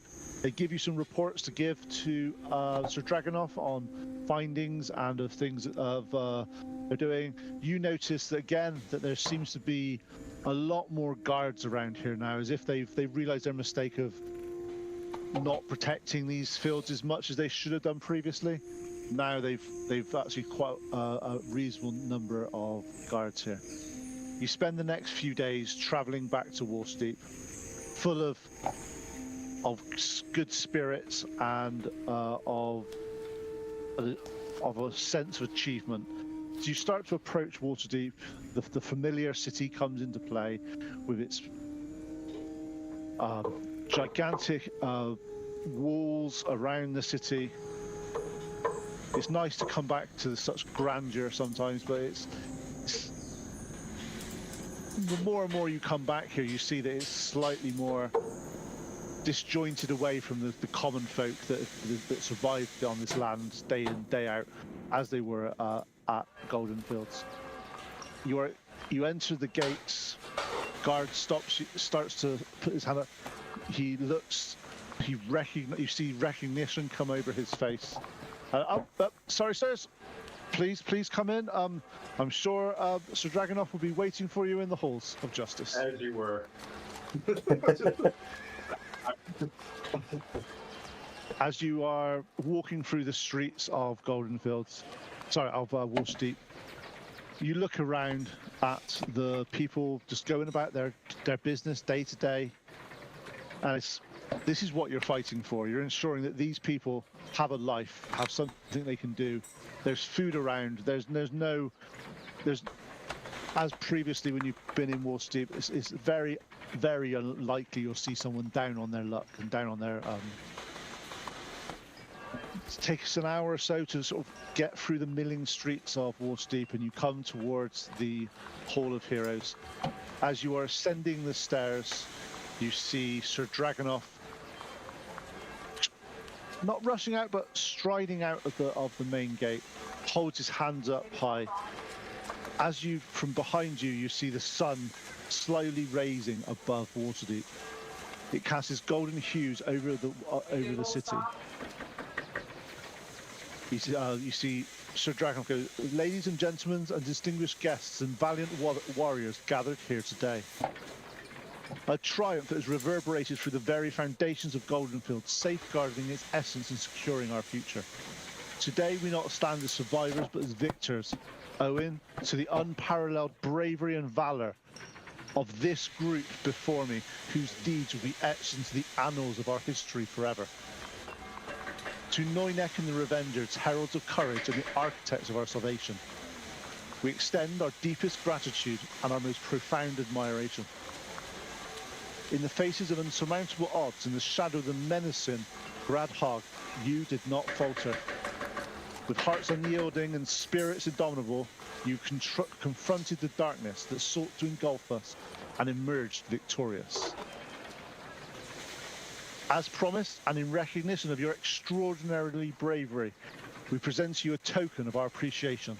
As he ushers forward, a knight-errant comes forward you with a pouch of overflowing gold and puts it in Noynek's hands. "Let it be known that this reward pales in comparison to the invaluable gift you have bestowed upon us. The gift free of the shadow of tyranny of the hill giants. Your names will be spoken with reverence and admiration as a beacon of hope for generations to come. To Noynek and the Revengers, heroes of Bryn Shanders, defenders of Goldenfields, and giant slayers, we salute you. Your deeds will never be forgotten, as you have shown us for what it truly means to be heroes. May your futures be as bright and glorious as the victory you've secured for us all. And at that point, the crowd erupts in cheers. From behind you hear, "Don't forget tellers of fortunes."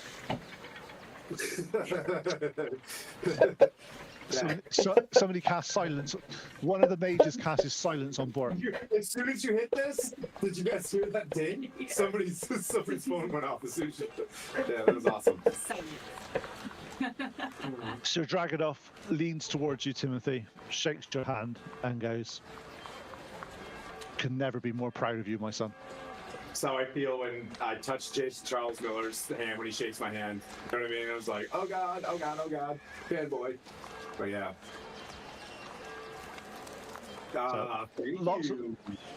Lots of partying, lots of, just to let you know, that bag of gold is 5,000 gold pieces that you have been given for successfully doing the Goldenfields quest. See, I give you money. I have a boat. I'm just kidding. So I want you to know I've been keeping notes, good ones, because he just asked me, hey, how much was that going to be? And I went, I think it's 5,000. That's what I wrote down, and then that's what you said. So hey, we listen. Well done. Over the course of the evening, you are taken to the Yearning Portal, and all the various adventurers in there are buying you drinks, keeping you as the new upcoming heroes of Waterdeep. Your name's synonymous with valor and success. Everyone in that area want to be associated with you. So there's lots of people trying to buy you drinks, trying to sort of... However, you're keeping yourself close-knit, you're keeping your team together. But now your thoughts start to wander about what's next. Where's the next place that Noynek and the Revengers can make their mark? Tim knows that he has been asked to go back up north into the frozen north and to check on the frost giants. Some discussions need to be made and decisions need to be had. But for now, it's nice just to have some downtime, relax, look around what's gone well, and take a few days to yourselves, and possibly send a message to the other group just to say that you're heroes now, because they've not got that. We are, based on my math, we are almost 20 days ahead of the other party. But that's fine. I'm gonna make that. I'm gonna montage that in the next sesh. I know we're a few minutes early, but I think that's a good place to finish it. Dude, that session F. That was great. That session. Wow. Check that out. That was massive beer, man. Check that out, chat. Check it out, chat. I can't believe we accomplished that. Yeah. Oh, sweet. Once we start having a great time, I'll be like, yeah, we got to save some of that money for Nightstone to rebuild it. But yeah, we're having a great. I must admit, there's a couple of ways that could have gone, and I was like, I was impressed that this was one of the options I had available, that if you blew up this, it could happen. And I was like, they might not do that. My favorite part was that a lot of that was in Theater of the Mind. Yeah. Yep. The thing is, it's really hard to not do that in Theatre of the Mind, because if you had to have every mini and everything ready for that, it would have been impossible. I was wondering why. You can only really get a board ready and doing it if there's this is what you're doing. There's so many different ways that could have gone that it's really hard to. So how much did we change? What do you mean by change? A real bombing version of this that I can't believe that's a thing. That's one of the options. I didn't expect the fireballing, flying, doing the grease thing. I did expect some type of blowing up the dam and flooding the So I had come up with a few different ways of dealing with that. So I had ideas of where it was going to go. Visuals were brilliant. The visuals were brilliant.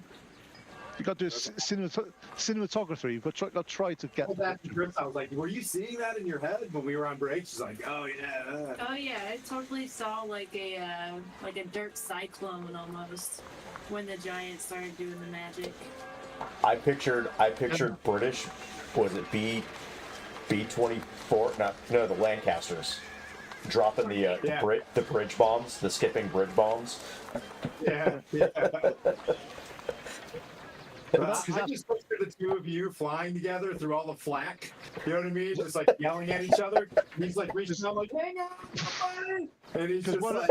Because one of the things I potentially had prepped for to see what happened was, because you guys could have gone in the lake, come through and sort of used mold earth to break down the earth underneath it, which would have sent more water through it and washed them all away. So that's what I wasn't. There's a load of different options available for that I was looking at.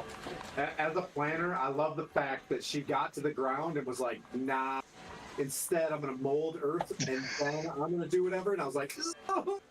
But it was brilliant. Like, that's why you send good leaders on the ground, you know, and they'll make up their own plans. Crushed it. So is Chief God dead? I'm not telling you. I'm not telling you.